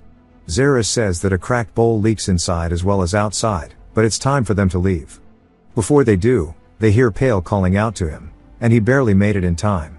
He says that he didn't know he was here at the fortress, and Pale says that his grandfather called him here, but more than that, he wanted to see him once more before he left, also that his grandfather on his mother's side is looking forward to his arrival in the capital. Karen says that he can't wait to see him too, and he bets he's prepared a lot of gifts. Pale smiles, putting his hand on his son's shoulder, telling him to please return safely, and that he better not cause too much trouble. As they're about to leave, we see Tails hearing the sound of the train, and he looks out his window, saying that this means they're leaving. Somebody informs him that they have obtained information that the second prince's wife is plotting something in the capital, but he says it's not like he needs to get involved in this. The train leaves, and Karen says it was about time, asking Hans how long it takes to get to the capital. He says it's about 6 hours, and they'll be going through the Tabe Autonomous Territory. Karen asks what that is, and Leo asks if that's the unusual city where commoners directly elect their mayor, and unlike farming, commerce and industry are more developed there. Karen asks if that's the place where the most money circulates in the empire. Hans says exactly, which is why money equals class there, because they exercise influence in the empire with their vast capital, but they are also often severely checked by the lords of other regions. Karen says he recalls learning that sometimes serfs escape the tyranny of wicked lords and flee to the territory, but Hans informs him that they are friendly with their fortress, sometimes they even commission large-scale requests from their knights. Karen says if he gets the chance he'd like to visit them sometime. The announcer on the train tells them they'll soon be entering the territory, and Karen says that maybe he'll sneak away after the schedule's done. Leo says he would like to go too, but then he starts to hear a sound, looking over, seeing his sword reacting to something, and for it to react means there is danger nearby. He wonders if Tails or Ringo planted someone among the entourage, but he says there's no way they're that foolish, and he realizes what it must mean. He tells Hans to contact the territory immediately. Hans asks why, and he says there's no time to explain, they need to alert the others to prepare for attacks. He then starts doing so, and Karen says if the threat is from outside rather than inside, he wonders how they plan to attack a moving train. We see a fuse lined up on the ground, as they have a bunch of barrels of explosives set along the railroad tracks. A man raises a hand, saying it's time. As they start to light it, we see an entire group. He tells them to hurry up and get it done since they're coming, and it finally starts to light. He tells them all to brace for an explosion, and the train runs straight into it, and the explosion is so impactful all the birds in the nearby forest flee. Back at the Tabe territory, they were talking about how the National Tax Service is really coming down on them. One of the dudes said that's because he got caught laundering money, and while they start arguing, both sides tell the mayor that he needs to speak up on this. The mayor, though, just says that he shouldn't have come in the first place, and he should have just retired after being the Minister of Finance, and he can't believe he accepted his position in the first place. He says that he thought it was an attractive city where opportunities were open to everyone regardless of status. In this place where commoners, merchants, and noble merchants clash every single day, it's just a complete mess of a city. A man then runs in, calling out to him, then he runs over whispering into his ear. He tells him that he may go. The other people at the table ask what was so urgent that they needed to interrupt their meeting, asking if it's related to their tax investigation. He says that it is not something as measly as that. As he strikes a match, they ask what he's talking about, wondering why he doesn't care about the taxes, then they ask if maybe it was cancelled. He says not exactly, but it was more like he told the tax investigators to screw off, and 5 minutes ago, the capital-bound train departing from the Reston house exploded, and he heard that the Grand Duke's grandchildren were on board. They ask him to explain more, and he asks if they really don't understand, as it means that they're pretty much all as good as dead now because of what happened to his grandson, as Karen's coming back too. He sits up, seeing Hans. Hans asks if he's okay, and Karen says that he's fine, as we see him bandaging Leo. Hans then asks for a report on the situation. They tell him that there was a total of 11 people injured. One is severe, and only the other 2 are lightly injured, and the severe injury is Dale. One of the other dudes says that there are 2 fatalities in their car, and Karen says the situation is so bad that even Ura is responding. Karen asks Hans if he knows where they're at right now, and Hans says that they're about 10 kilometers from the Tabe territory, and they contacted them before the young masters woke up, so they should be mobilizing a unit by now, and that he and the squad will buy time, so they should both run as far as they can. He asks Karen if he understands what he's saying, but Karen is just staring at his blade because it's reacting again, and he realizes that means that they're close by. Then he spots their feet outside the window. He tells Hans that he's sorry, but that's not going to be possible. Hans asks why not, and Karen says that they're the ones who destroyed the Emperor's precious railway, and they have committed an act no different from treason, and there's no point in them running from scum like that. He then asks Leo if he can still fight, and Leo says that he can, but his hair got worse from the accident. Karen instantly cuts the legs off one of the dudes, saying that there's only one choice then. The other attackers see the dude fall onto the ground, and the guy who's got his leg cut off looks up at Karen glaring down at him. Then he sends him flying with the next attack, saying that they just have to get rid of them all here. As he, Hans, and Leo exit the carriage, he says that there's more than he thought. The rest of the knights now get off the train, as they now all having a crazy WWE stare down. Hans says that they're all at least all 3-star level, and Karen says that he can tell, and the dude at the front is at least 6-star. The attacker tells him that he needs to drop his weapon and surrender, and Karen can instantly tell that his voice is being altered by magic. The man continues, saying that if he cooperates quietly, they'll let the knights and servants go. Karen then informs them that their goal must be to capture him alive, asking if he knows what that means. Hans says surely he's not thinking of doing what he thinks he is, and Karen says of course he is, as he runs forward. He says that means they can't kill him, and he can attack them for free. Hans and Leo just both look at him like he's crazy, and the attackers walk up to meet him. Karen cuts down one of them in an instant, and the rest start to charge in, but so do the knights. As everybody's fighting their own opponent, Karen tells them that they need to quickly charge into the back line, and get rid of them all at once.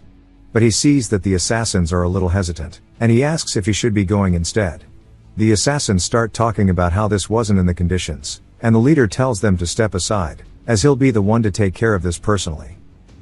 Karen says that it's about time for him to step in, but Hans runs in front of him, which catches him off guard. Hans tells him that he's a dangerous opponent, and that he needs to step back, but the assassins tell Hans that he's rushing to his death, and Hans says that they'll have to wait and find out if that's the case. Hans leaps up into the air, and the assassin readies his blade. As they start clashing, sparks fly. The assassin realizes something, as he instantly deflects the blade, causing Hans to hit the floor. Hans as well starts to understand what's going on, as he just instantly deflected his attack. He says based on the movement of this, he now understands that this 6-star is the knight of the Pajar Sultanate within the empire named Shian Hakimi. The empire and the Sultanate are bound by a non-aggression pact, but also why Karen of all people? The Sultanate and the Reston ducal house have no beef. He has to find out directly after all. The tides of battle have now turned in their favor, as the young masters are holding their ground so well. Maybe they can cut Leo's hair now. Hakimi starts to charge in, putting Hans on the defensive, asking if he really has the time to be distracted. Hans tells him that his formation has already collapsed, and calls out his government ID. He then starts to release his aura, sending him flying backwards, resetting the tempo of the fight.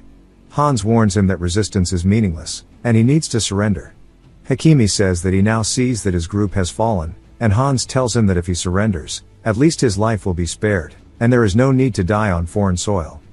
Hakimi tells him that he has no thought of persuading those who refuse to understand, thus he will only fulfill his mission. His eyes instantly turn black and red, and Hans says this is caused from burst vessels. As his aura starts to take a different hue, Hans tells us that it's called mana backlash, meaning that he has no intention of turning back alive. At this rate, not only will capturing him be impossible, but the young masters are both in danger, and thus he lets his mana run rampant as well, as he starts to prepare to receive the attack fully. Hakimi gets closer, and Hans resolves himself to let his mana burst, as his eyes turn bright blue. Karen, though, tells him that he's disappointed. Karen says that he thought he came along to keep him from making trouble, but it seems like he's the one doing that, wondering if he's already given up on his role. Hakimi turns, surprised that he's on the attack, wondering what he's doing, and Karen says that he'll do as he pleases, as he charges in, sending Hakimi's arm flying. Hakimi then distances himself from him, and tells Karen that he's a monster. Karen asks if that's supposed to be praise, saying that he'll take it, but then he notices that his blade is starting to resonate once more, and he says that means that there is still a threat remaining. He asks Hakimi exactly what he is scheming, and Hans sits there staring, processing the situation. Hakimi says that he bears no grudge, and he's sorry, and Karen just asks what he's apologizing for. As his mana starts to grow even more rampant, Hans instantly sees what's going on, telling all the squad members to protect Leo. Leo just sits there staring, looking clueless as hell, and all the men go to jump to protect him. Hans does the exact same thing to Karen, as he causes him to fall to the floor. He asks Hans what he's doing by this, and Hans tells him that it's a self-destruction spell, and that it's because of his incompetence. As the mana continues to swirl violently, we see Hakimi's body starting to collapse, followed by a massive explosion, one that puts the earlier one to complete shame, and Hans begins to shield Karen with his body. Karen then hears a voice in his head calling him foolish, saying that since he let them taste the fresh blood of knights after so long, they'll do their part. If he doesn't want his eyeballs bursting, then he needs to close them tightly. Eventually he comes to, and starts waking up Hans. He asks how long he's going to keep laying there, and kicks him. Hans says that he threw himself to protect him, asking where the respect is, and Karen says he never asked him to save him. He then hears the voice once more, saying if not for them, it wouldn't have ended this way. He then says that now that he thinks about it, he wonders what it was coming from, and looks down at his blade, as the voice continues, saying that he probably has been reduced to nothing but scraps of flesh, and he should be grateful. Karen ignores it, as Guillotine continues, asking if he's even listening. Karen just surprised that a sword can talk, and says that it's talking a little too much. The thing is, he didn't know this was an ego sword, and we see an example of how big the second explosion was compared to the first. The soldiers start helping each other out of the wreckage, and Karen's still just hung up on the ego sword thing, and he says that he's heard that blacksmiths who go mad forge blades out of souls that can talk to you. Guillotine says that if he compares him to a demon sword one more time, he'll cut his head off. Karen says that if he'd cut his head off over something that trivial, why did he even save him? Guillotine calls him pathetic, saying that if they didn't waste magic power saving him from the explosion just now, they'd already have taken his head off. Another carriage starts to roll up, and Hans wonders if it's more enemies, but Karen says that they're definitely not. Guillotine says that all of the magic that was stored up is gone, and they're exhausted. Karen asks if the only way for them to absorb magic power is by cutting down enemies, and Guillotine says that if he wishes, he could have also absorbed the magic in his blood. A knight introduces himself as the captain of the vigilante corps of the Tabe territory, named Hirai. Karen says that if he's craving his master's blood, he's a demon sword after all. Hans introduces himself, and Guillotine says that he's going back to the scabbard. He can't talk to him anymore. Karen says that's perfect, because he needs to stop yapping. He then sheathes him as Hans introduces Karen to Hirai. Hirai says that the Tabe territory feels responsible for dragging him into such an unfortunate event. By order of the mayor, they are here to escort the members of the Great Dukedom safely. Karen says that he sees, and in that case, they have many injured, so they'll be counting on him. As they start hitching a ride in the carriage, we see Karen sitting in the back, drenched in blood. Hans says that he wants to double-check that he doesn't think they should just return to the fortress. The vigilantes and knights are still investigating the site, but who knows what results will come out and when, and it's too early to assume the danger has passed. Karen says that it's fine. They already contacted Zeres before departing, and Zeres should be on his way soon, and that Hans's problem is that he thinks too much. The Imperial Guard from the capital must have departed too, so not to worry. More importantly, the one who blew himself up, he wants to know if Hans knew him. Hans then tells him that he was a 6-star knight of the Pajar Sultanate named Hakimi. Karen says that the Pajar Sultanate is a neighboring nation beyond the Desert of Silence in the Eastern Empire, and he wonders if the non-aggression pact is finally wavering, saying that this is becoming more and more complicated. Hans says that true, relations between the Empire and the Pajar Sultanate had been deteriorating, but this wasn't the sort of stunt they'd usually pull. Karen says still, the mere fact that such a thing occurred is reason enough for war, asking Leo if he agrees. Leo says that he does, but the truth is, he actually wasn't listening, as we see his hand shaking, holding a uniform soaked in blood. He says that he can't get them to stop. Karen says he understands. It was his first time cutting someone down, so no wonder. Taking a life is something that someone doesn't really get used to, but he must overcome it, as that's what it means to live. The guard peeks into the window, saying that the kid's hair is fucked up, and Karen says that it is, and then gets a look at the city saying that it sure looks nice, and Hans agrees. The mayor then welcomes them to the territory, saying that it's such a relief that they made it here safely. The territory will do everything in its power to uncover the mastermind behind this incident, and of course, they will fully cooperate with House Reston's investigation. He says also, but Karen cuts him off, saying that he knows that they had nothing to do with the attack. Hans says that's right, so the mayor can rest easy, and we learn that his name is Gren. Hans says that he seems quite different from back when he was the Minister of Finance. Gren tells him not to mention it, as he knows it too, and he regrets accepting this damn seat. He then apologizes for rambling in front of noble guests, and Karen tells him to speak freely, as he'd rather not hear stiff formalities from an elder. Gren asks how he could speak casually to the blood of the great dukedom. Karen tells him to show his sincerity by kneeling then. Gren says that he misspoke, and he'll gladly accept his kindness. Karen says that's good, and they should move somewhere else to continue the conversation. Karen says that they can do that. We see him pouring Gren a glass of wine, saying that they were attacked by some smugglers, because the attackers didn't use the power of the city, and they were attacked not by magic power but explosives that destroy the railway, and that he knows that such explosives can be obtained without going through the Armaments Procurement Agency. Gren says that's true. Karen says that the Armaments Procurement Agency is under the Empire's strict supervision, so stealing its stockpiles of explosives is nearly impossible. But what if the explosives were smuggled in from outside the Empire? For example, explosives manufactured in the Pajar Sultanate? Gren realizes he's right. Only the Empire and the Pajar Sultanate are capable of producing high-grade explosives. Karen says that if some merchants of Tabe are involved in such smuggling, that would put him in a very difficult position.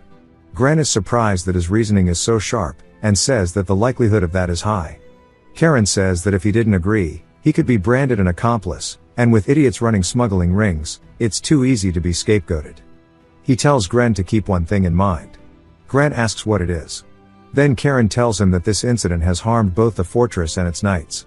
Gren realizes he's being cornered, and he says that to be entangled with Reston, who repays favors tenfold and grudges 100-fold if he doesn't cooperate, he's finished. For now, he wants to change the subject, and he asks Karen how his father is. Karen asks if he knows his father, and Gren says of course, he's on brotherly terms with his father after all. Karen says that the sudden theatrics confirm he's a politician indeed. Gren sweats nervously, but says performance is the most important thing for humans. Then Gren's assistant barges in, saying that they finally got a call from the capital, and the barber to fix that kid's hair is on the way, but also, they sent people. Gren says it's about time the Imperial Guard departed. The man tells him that it's not only the Imperial Guard, but the Commissioner of the National Tax Service himself has departed, leading Special Division 1. Gren grows worried, because he's a man called the Demon King. His name is Commissioner Gale Paratoni of the National Tax Service, and he asks if Gale is really coming all this way on his own. He asks Karen if he already knew about this too, and Karen says yes, as his god-grandfather adores him. He'll put in all efforts to save his grandson. Elsewhere in the Dominion, people are out on the town, and they see a bunch of armed soldiers walking in, and in the back, there's none other than Gale himself. People in the alleyway spot them walking by, saying they didn't think he'd come so quickly. This is because this involves a member of his family, after all. Back at the mayor's office, they're asking why there's a sudden tax audit, and why it had to start tonight. There's no way that he expects them to undergo an audit without any preparation. Even if he's a puppet mayor, he should have at least bought them some time, and they can't deal with Special Division 1 of all people. Gren says that these bastards are acting like this even after all the leeway he's given them, wondering if they really don't understand the gravity of the situation. Karen tells them all that the mayor is correct. Not only did they destroy the railroad tracks, which are the property of the emperor, but the grandsons of Duke Reston, and personnel from the fortress were attacked, and it was done with explosives believed to have been smuggled through the Merchant Guild. Surely, everybody understands now what's going on. The merchants realize that they're going to be investigated, and one of them says that what he was trying to say was that they should have had time to prepare. Karen asks for the name of the dude speaking, and he says that his name is Viscount Humour of the Humour Merchant Guild. Karen says he sees, and he'll be sure to pass his name along to his grandfather, the Commissioner of the National Tax Service. They tell him to reconsider. Then the door cracks open as Special Division 1 is entering. Everybody's surprised to see Gale, and Gale says that as of this moment, they will commence a tax audit of the merchant guilds. The National Tax Service has been tipped off about circumstances of illicit wealth accumulation through smuggling and tax evasion. His Majesty the Emperor has ordered a thorough investigation. Karen says he truly is someone who suits a soldier's uniform more than a civil servant's. Leo asks Hans if Division 1 is really that scary, and Hans says that Division 1 is the department that deals with large merchant guilds and nobles, and since they deal with such high-profile figures, they can mobilize the Imperial Guard. Leo says that he guesses it's terrifying since you could get beaten for not paying your taxes. Gale then walks over, saying it's been 3 years, asking Karen if he's been well. Karen says yes, telling his grandfather he's happy to see him. His grandfather asks if he's sure he doesn't need treatment, and Karen says that he's fine. Gale asks if he has anybody in mind, and Karen says no. Gale says surely it's not a family matter. Karen says that his uncles would never have left a trace. On the other hand, the ones who planned this left traces for all to see, as if they wanted them to conclude that it was the work of the Qajar Sultanate, and they have no intention of hiding their identity. Gale pats his head, saying that surely he wants to find the culprits and condemn them himself, but as his grandfather, he's against it. It's not that he doesn't know of his talents, but the world is vast and full of strong people. Besides, there are still threats directed at him lurking here, so they should just stay put and go to the capital tomorrow morning. As His Majesty, the Emperor has also commanded it. The adults will take care of this matter. Karen says of course, and laughs, and says that he'll stay put right here. His grandfather, though, can tell that he has no intention of keeping that promise, because Karen is releasing aura from his eyes and laughing. At the residence of one of the merchants named Oh-hyun, they're hastily leaving, putting everything on their carriage. Oh-hyun runs out, asking why they haven't departed yet, wondering what they are doing. They say they're all done now, and his wife asks if he's really not coming with them. He says not to worry, as he'll follow soon, and as they leave, they tell him to follow quickly. He says that he needed to evacuate them first. Now he sees somebody watching from the rooftop, saying that the tail is on them, and there must be no mistakes, so to continue tracking. Meanwhile, Karen is cleaning guillotine. Zeres says to think he'd be polishing his sword in the middle of the night. He wants to know if he's planning to stir up some trouble again. Karen says that he didn't expect him to start nagging the moment he arrived, and Zeres just stares at him for a second, saying that he believes the commissioners forbid him from going out. Karen asks if he's going to try to stop him too. Zeres says that he's only here to deliver the head of the house's orders, and that he'll deliver them, so listen. He says that the moment he receives this order, he needs to find the culprits and make them pay in blood for the lives they took, and show them exactly what the laws of the fortress are. Karen starts laughing, and says that he was already planning on it, and he'll gladly accept this command. Zeres says that it seems that this night will be a long one. Karen and Leo start walking through town, and Leo asks if they really have to go this far.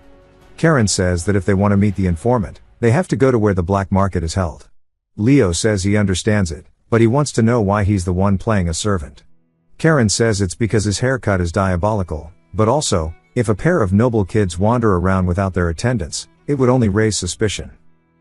He says he understands, but asks again why he has to be the servant. Karen says he already told him, and they should probably look into getting him a haircut on the way there. As they continue down the alley, Leo says that this place feels unsettling. Karen tells him that if he's scared, they can turn back now. A man then says that this isn't the kind of place young lords should be visiting. If they've come here, that must mean one thing.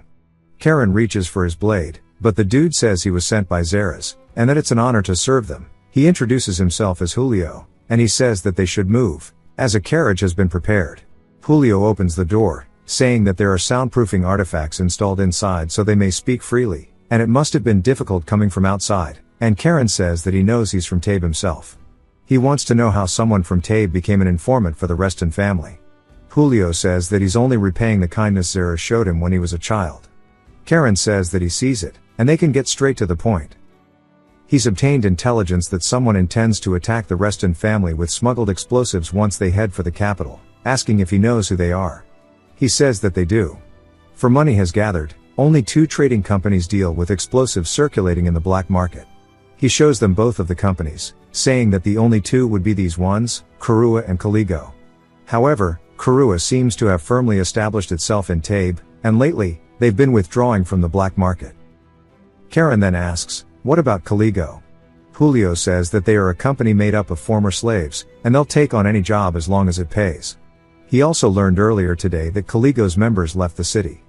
Karen says that if it's earlier today and Leo finishes his sentence, that's around the time they were attacked. Karen says that it does make them very suspicious. A group of ex-slaves will do anything for money. There's also Karua, who's withdrawing from the black market. Leo tells them that they don't have enough time to investigate both, wondering where they should go. Karen tells them that the answer is obvious. The more desperate they are, the more reckless they'll be, and they're going to go after Caligo. Julio says that he'll escort them personally to the black market. Back to Gren's house, he asks Gale if he's sure that it's fine to leave the young master on his own. Gale says that his in-law went as far as sending him a letter to beg this of him, so he has no choice. Gale says that wolves have their own way of doing things, but still, he wants Tim to know that Karen actually asked him for a favor. He wanted him to find some excuse to hold his brother back.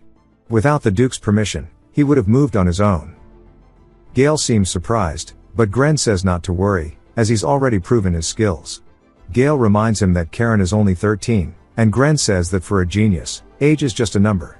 This guy should be put in prison. Gale says that this is Tabe, after all, a place where danger could strike at any moment, and some companies here have even bribed central politicians to expand their power. And that he knows many of the powerful houses here are wary of House Reston, and Tabe is full of those who will do anything to win favor of those houses, as that's what this city really is. That's exactly what concerns him about this, and it's why His Majesty intervened here, to stop the empire from being run solely for the profit of such men. Gren says that he thought he'd get to enjoy his later years in peace, but it seems not. Gale says for now, they just have to wait for Karen to safely complete his investigation.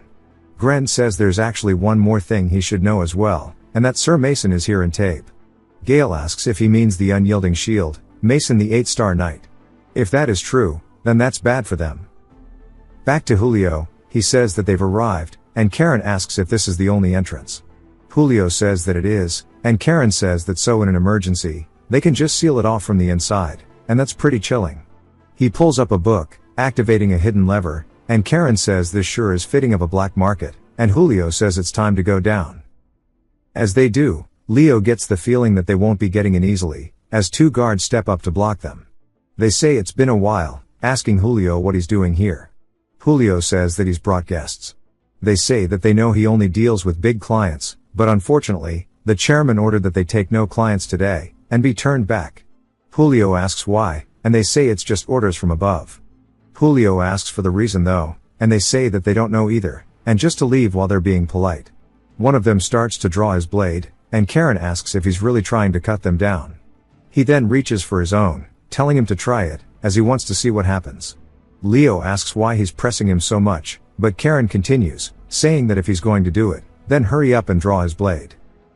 Then, for some reason, he calls Leo by Ura's name, telling him to go for the second plan, and Leo wonders what exactly that means. The guards are to reach for their blades, and so does Leo, because there was no second plan to begin with. The guard who drew his blade first says that he has no choice, but the other one tells him to wait a second. Then Guillotine tells Karen that he's going to say this just in case, but he's rejecting the blood of bastards like them on his behalf. Karen asks how he's talking when he's not even pulled out yet, and Guillotine says that as long as he's touching the scabbard it's possible. Karen swings first, and the guard blocks the attack.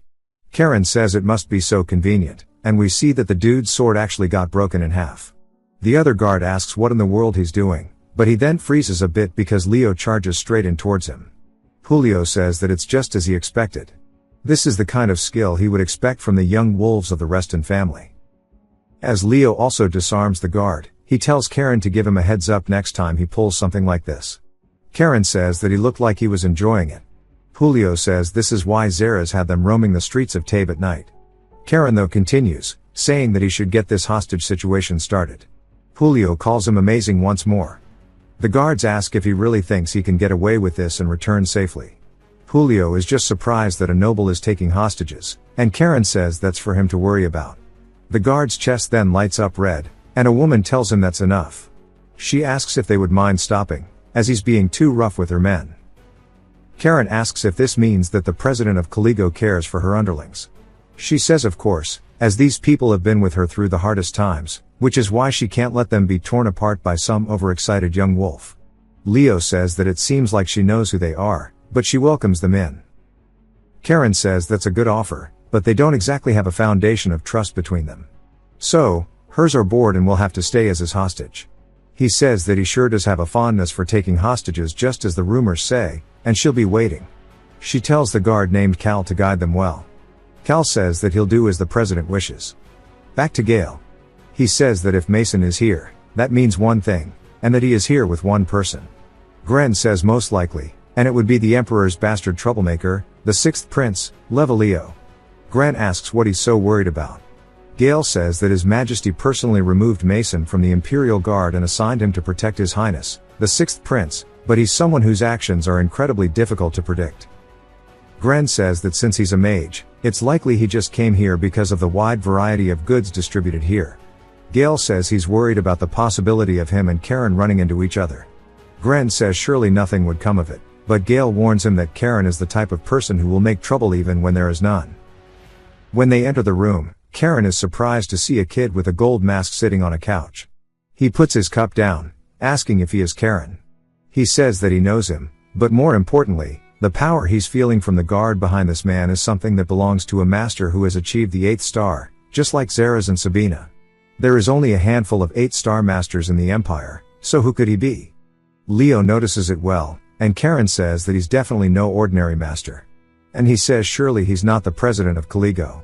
He says no, he just came to see his sister. He says if that's the case, this means he's the president's younger brother. He says they're more like sworn siblings, but it's nice to meet him. Karen says that if they're sworn siblings, in that case, he'll press his luck as he charges in using one of the fortress's techniques. Everybody's just surprised that he'd do something so crazy, and the kid starts laughing. And he tells Mason to look, as he's become a hostage, as this is none other than Levaleo. He says this is more thrilling than he thought, and he knew it was a good idea to come to tape. Levaleo then asks if he's going to make a death threat or some kind of ransom next, but Karen starts thinking about it, saying that he has golden hair and jet black eyes, as well as an 8th star knight named Mason. That means that the one he is holding is the 6th prince. Levaleo asks if he wants to go with overthrow of the Imperial Palace. Karen says this guy is definitely not sane, and his sister finally enters the room, saying that she sees that he swapped hostages while she was gone. We see that she's actually an elf too, and she wants him to explain what's going on.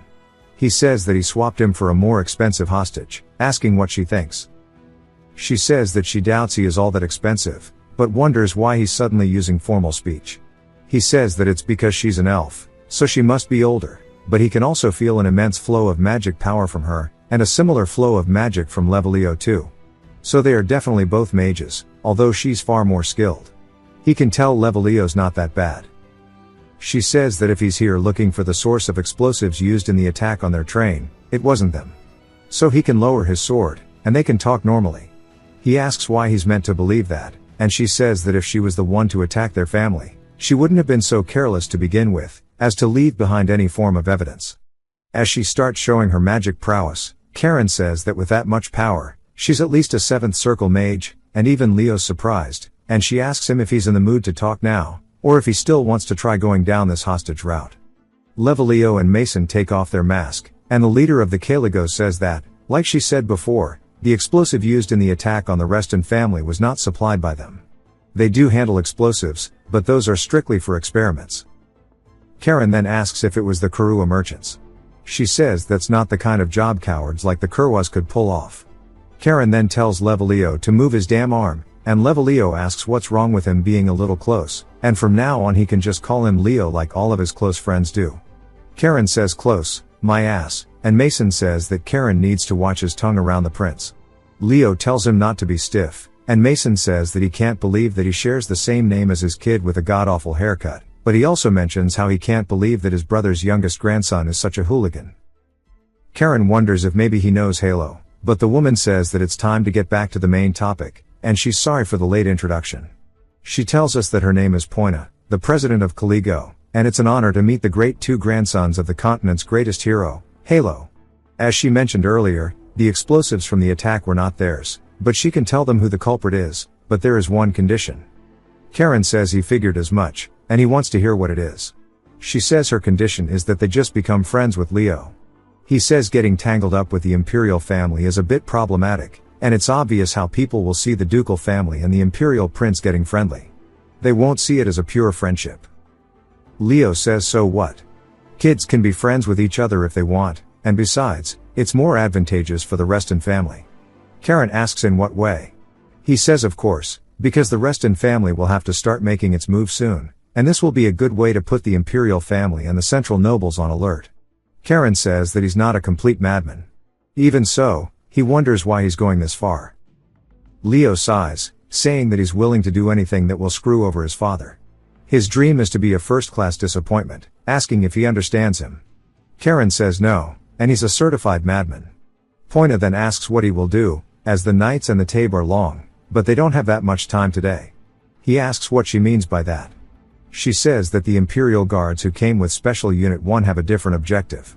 Karen asks what that is, and she says this is the case where the grandsons of the Reston family were attacked, and yet the Imperial Guards are actively trying to solve the case.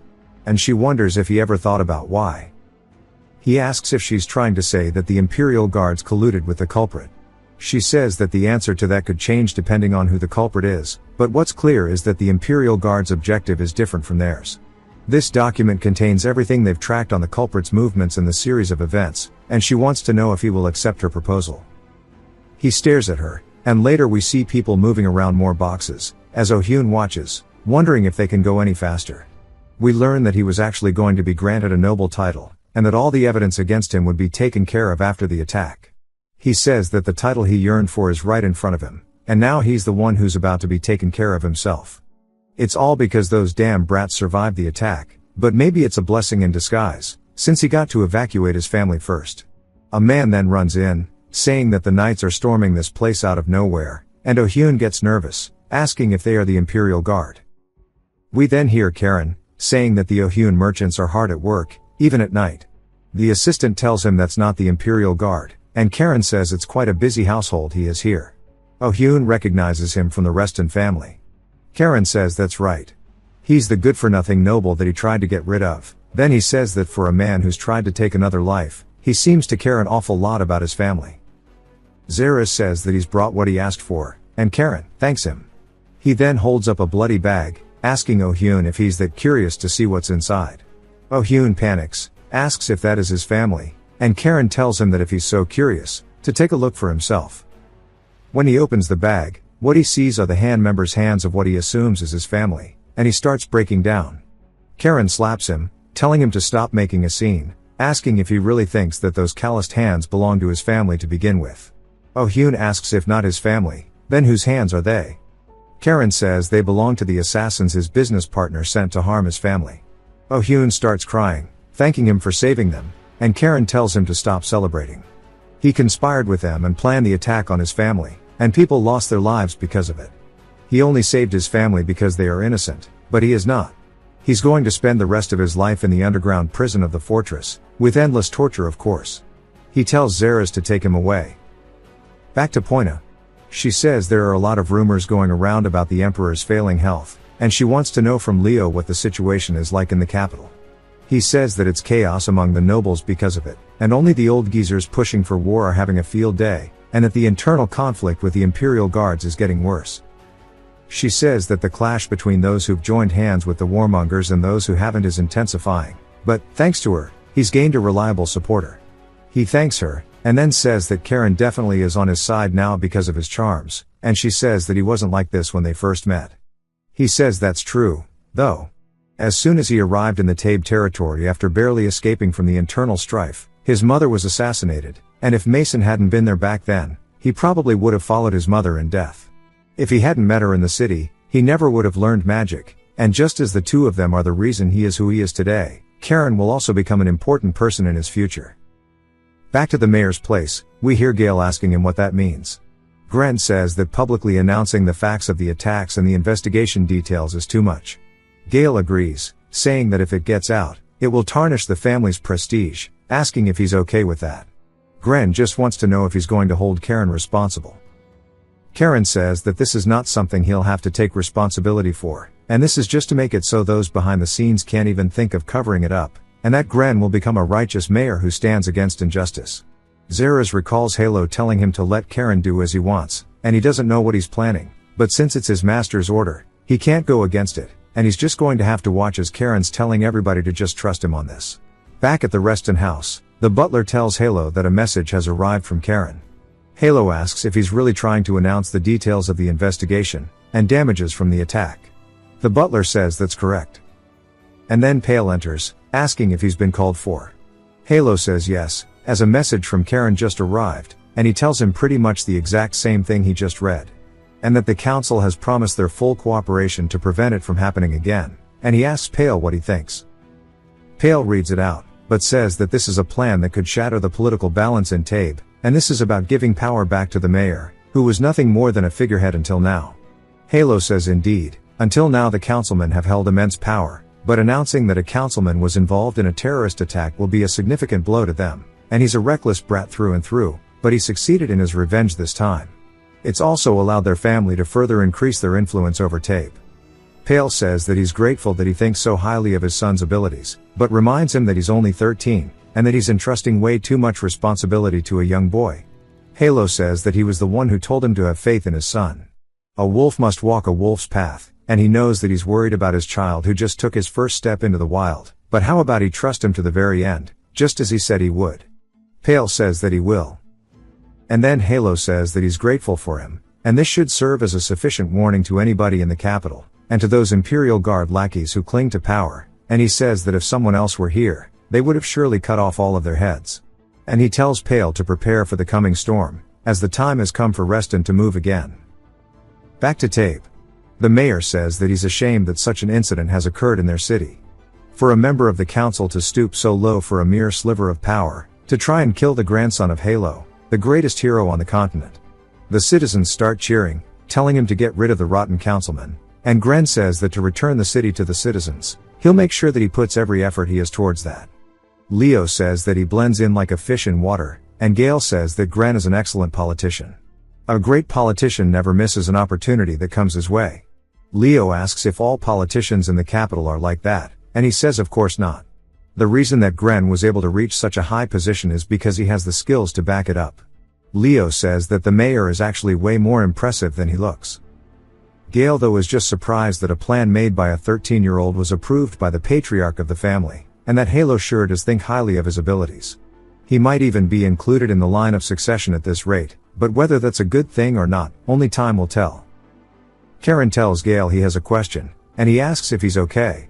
Gale asks why he wouldn't be, and Karen says that he's become entangled in a matter involving the interest of the Reston family, and he heard from his mother that he dislikes having personal interests intertwined with his public duties, and he was worried that he made him break his principles. Gale says that sometimes a moment must come when one must break their own principles, and besides, it's not like he really broke any this time. His Majesty the Emperor was also planning to keep those in power here in check, so he's completely fine with everything that's happened. And one day, if something like his principles gets in the way of doing the right thing, he shouldn't hesitate to break through them. And he has something to take care of before returning to the capital, so he's going to be heading out now. As he leaves, Leo asks Karen where that barber from the capital is, but he also wants to know what part of the mayor's speech everybody likes so much. Karen says that it's simple. The mayor declared that he will tear down the established powers, and if the firmly established powers collapse because of this, other people will get an opportunity, so of course they're happy. Leo says that even if he says that, he doesn't understand, and Karen tells him that's because he grew up like a flower in a greenhouse. Leo says that's not something you should be hearing from the richest family in their lineage. That night at Gren's place, Karen tells him that that was a great speech, and thanks to him, everybody has tons of energy. Gren says that it was all thanks to him for giving him a just cause, and Karen says that he's grateful that he put it that way. Gren tells him he's merely stating facts. And then he wants to know about the knights. Karen says additional troops have already been dispatched from the fortress, and Gren laughs, saying as expected of the Duchy of Reston, they sure are quick at everything. Leo asks if this is what they call playing politics. Gren says that they still need to prepare for the capital tomorrow, but he's held them up for too long. Karen says not at all. They also have something to give him. He asks what it is, and Karen reaches into his outfit and pulls out a bag of money, saying that he's gonna need a bit here and there if he's gonna do great things. As soon as he pulls that out, he starts to pog out of his gourd, and Karen tells him that it's just a small something prepared with the profits they made from their magic stone mine in the Bellies territory, and that this is their little secret. Leo, though, of course, never agreed to this. Later, we see them all ready to depart, and Zeres tells Karen that the carriage is almost fully loaded, and that the Imperial Guard will be in charge of the escort to the capital. Karen says that it doesn't sit right with him, but Zeres tells him that it was a matter approved by the Patriarch. Leo says that if Hans is injured, he wants to know if Zeres is going with him. He says he would like to, but he's been tasked with escorting the prisoners and the injured, so instead, Sir Hugo will be in charge of their escort. Karen says that Hugo is the son of his eldest uncle, Tails, and a genius who reached the initial phase of 6-star at the age of 28. Karen says that he doesn't like anything about this. And then a car pulls up. As Levalio starts greeting them, he waves out the window, asking if they had any breakfast. Karen asks if maybe they just can't go to the capital instead, but Zeres says they have too. Levalio asks Karen if he's not excited to go to the capital together. He says not really, but he wants to know what he's doing here.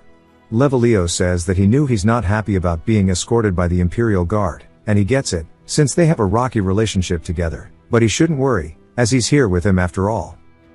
He says that he's been waiting for him, as a man approaches them, saying that he was delayed finishing up the case of the destroyed railway. Levalio tells him that's okay, and we learn that his name is Ryuk. He says that they should start with introductions, and introduces Karen and Leo. Ryuk then introduces himself, saying that they can just call him by his name, and it's an honor to escort the scions of House Reston to the capital. Karen says the reason why the Imperial Guard isn't actively investigating the attack on the duchy is because they are probably in on it, just like Poina said. He asks if destroying the railway is really that important. Ignoring an attack on the descendant of the very family that put the Emperor on the throne is too much. Ryuk says that destroying the railway, which His Majesty owns, is plenty of reason, so naturally, the Imperial Guard must prioritize investigating an act of treason. Karen starts to get annoyed, saying if that's the case, he must have been busy, so they'll accept it for now. Levalio says that the conversation seems to be over, so they should depart already. Ryuk says of course, and Zeres tells Karen that he endured well, as there's no need to ruin their relationship with the Imperial Guard, before they even find out who was behind the attack on their family. Karen says that he's right, for now at least, and it's only a suspicion, but if he finds proof that the Imperial Guards are acting as lapdogs for some other influential family, he'll crush them himself, and he can't believe that the Imperial family might be acting as mere servants for some nobles. Even when he was forced to sell his soul to a demon, he never stooped that low. Karen though, on the way there, says it's quieter than he expected. Levalio asks if he wanted to chat or something, and Karen says no. Levalio says that he was curious about the mayor's speech of Tabe, saying that he knows what he's doing, and that he's trying to make the mayor the center of power instead of the council, and he's trying to use his family as the backing for that. Karen asks why he thinks such, and Leo tells him that all that talk about justice was nothing but a pretext. While re-establishing the prestige of the Reston family, which could have been shaken by the incident, it turned out to be a brilliant move to gain a reliable ally, who will be useful in the power struggles to come, and he knows that was his plan all along. Karen says that it looks like all the time he spent cozying up to the black merchants wasn't a waste.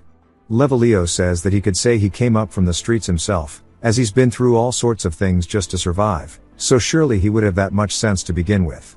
Karen says that that sounds believable. But then Leo starts to hear a sound in his pocket. When he takes it out, he hears Poina asking if he's traveling well. He says of course, but it's low-key a little frustrating, as Karen is totally ignoring him. She says that he shouldn't try fighting too much, as they're meant to be friends. Karen says they're not though, and she asks what happened to their deal. He says he never agreed to it, as he needs to hear the conditions first. She laughs, saying that he got her there, but he should consider it, as her proposal won't be bad for him either. He says that they lack the mutual trust to be making such statements. She asks what he means, and he says that if he were to join hands with a merchant guild run by an elf without permission, his head could be on the line with the elders. She says that he's misunderstanding something. She wants to partner with him, not his family name. He asks why that is, and she says it's of course because good products are always worth investing in, and of course it's also true that Leo needs a friend. Karen says he doesn't like that last part the most, and she says that if he needs more trust, to just think of the information she gave him as a gift, and if he ever needs anything, to contact her through the crystal spear, as that's all she has for now. Leo laughs, telling Karen they should get along, and he says the two of them are exactly alike in their self-centeredness, and he hands him the thing so he can call her whenever he wants. Levalio looks out the window, saying it looks like they're almost there, and when Karen glances out the window, he sees a giant gate being opened, as he's being welcomed to the capital. Inside, they head to where they're staying. Leo tells him that if there's anything he wants to see, call him, as the tour is free. Karen says no thanks, and Leo drives off, saying they'll be seeing each other soon anyway, so not to be disappointed. As he leaves, Ryuk says that he'll be on his way as well. Karen thanks him, and Ryuk tells him not to mention it, and they'll meet again later. As they ride off, Karen says of course they will, but he doesn't know when they will. They actually get that chance. Leo, with the awful haircut, asks if he knows what that brightly shining tower is. Karen tells him that it's the magic tower.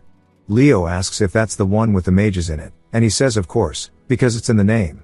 Leo says that it looks really cool, and Karen agrees. He says it looks like the mages spent a fortune on it, and it's completely different from 50 years ago. The magic tower is finally starting to feel real, now that it's in the capital. He smiles, and says this is no different from him returning to his own grave. Hugo then says that it's about time, and when they turn around, they're surprised that they didn't even sense him there. Leo starts tweaking, and Karen says that he couldn't sense even his presence, so his level sure is up there. This is one of the people they call the greatest geniuses of the Empire. He says that they've had a long journey, and they've done well.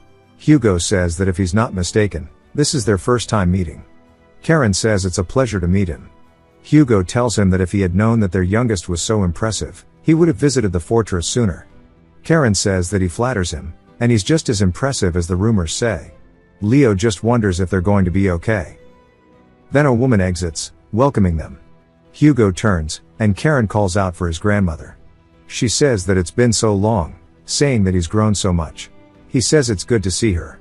She says it's good to see him too. She's prepared a bath for him to wash up and rest. Leo thanks her. Karen says that grandfather has some business to attend to, so he'll be late.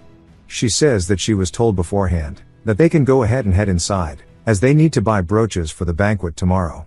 He needs to make sure he goes to bed early. They'll move his luggage to his room as soon as it arrives. Hugo just stares at his hand, asks if his mana was really pushed back. He says that when he sent out his mana to test his strength, he used his own mana to clash against his, not the calm sea like azure mana, but a mana like the violent waves of a raging storm. He recalls his father Tails telling him to keep a close eye on his cousins, so they don't get into any more trouble in the capital. Hugo says that he's definitely someone he needs to keep an eye on, and he wonders just who in the world Karen is. After Karen takes his bath, he gets into his room and plops down into his bed, saying that he can't really be sent to his mana without any warning, and that Hugo is an unpredictable dude, though he is a lot different from Tails, but whatever, he's back in his own grave after 50 years, so why not unwind with some booze that he swiped from the prince's carriage. As he goes to open it, he looks towards his blade and pours some on Guillotine. Guillotine asks what this is, saying that if he's going to give him something, to at least make it his blood. Karen says he just needed someone to talk to, and Guillotine says as expected, he's not normal. Karen tells him to understand that this place is like a grave to him. Guillotine says that he knows, but Karen finds it weird, seeing as he never told him this. Guillotine tells him that he read his memories, but Karen brushes it off, saying that's what he expected out of a magic sword to begin with. Guillotine says he's not one of those. Karen says that the blue dragon said he was the sword he used in his past life. Guillotine says that he doesn't know why, but he became a magical sword somehow. Karen asks if he has any memories from back then, but Guillotine says that he doesn't, and when he finds who returned him into a magical sword, he's going to cut their head off 1,000 times. But Karen tells him that he will only be able to do that once, but he's also curious why he doesn't ask the blue dragon himself after going to the North Sea. Guillotine says that Karen's way too weak for that, but Karen says he can just find out on his own then. Guillotine says that childish is to be sulking at a blade. They continue this little banter, but Karen says he has to figure this out. He'll figure out the real meaning behind his second life. It should have been impossible without some great power at play. Guillotine then says that he wants some more. Then he walks over and pours him a little more. That morning, they head out onto the streets of the capital, and everybody's trying to sell their products. Karen tells Leo that he's embarrassing him, as he looks like some country bumpkin. Leo asks what's wrong with it, but Hugo agrees, saying that as a member of the family, he needs to maintain his dignity, and haircut his ass. He also tells Karen to be respectful to his older brother when they're in public, and when it's just the two of them, they can be informal, but in public, he must be polite for the sake of the family's honor. Karen asks if that means he can speak casually with Hugo too when they're alone. Hugo changes the subject, saying that they've almost arrived at the shop. Karen wonders if he's doing this shit on purpose, and spots a clothing store that catches his eye. He asks Hugo if he can stop by here, and Hugo says this is a place that makes clothes for the elderly, asking if he likes it. Even Leo says that he seems to be a bit old-fashioned, and Karen tells him that trends are cyclical. Leo asks if that's the case, and Karen asks what he would even know about fashion to begin with. Leo says that it's not like he doesn't know anything, but Hugo finds it a bit odd as they enter the store. A man says for such young nobles to visit his shop, he wants to know if this is truly alright, and he's sorry, but he doesn't make clothes typically that are worn by children of the younger generations, but he'll do his best to craft an outfit for him, and he wants to know who it is that wants the clothes. Karen says that it's for him, but he recognizes the old man, as when he was back as Cain, he was way younger, and he says that he told him many times that his outfit was very hard to repair. Karen says that he's sorry, but his skills are so good, he can fight without holding back. The kid says that if he just needs it repaired by next week, he can get it done, and he's really hoping for a quiet day. He's now taking Karen's measurements, saying that since it's for the Grand Duke's grandson, he'll put in his utmost effort. Karen's surprised he recognized the family instantly.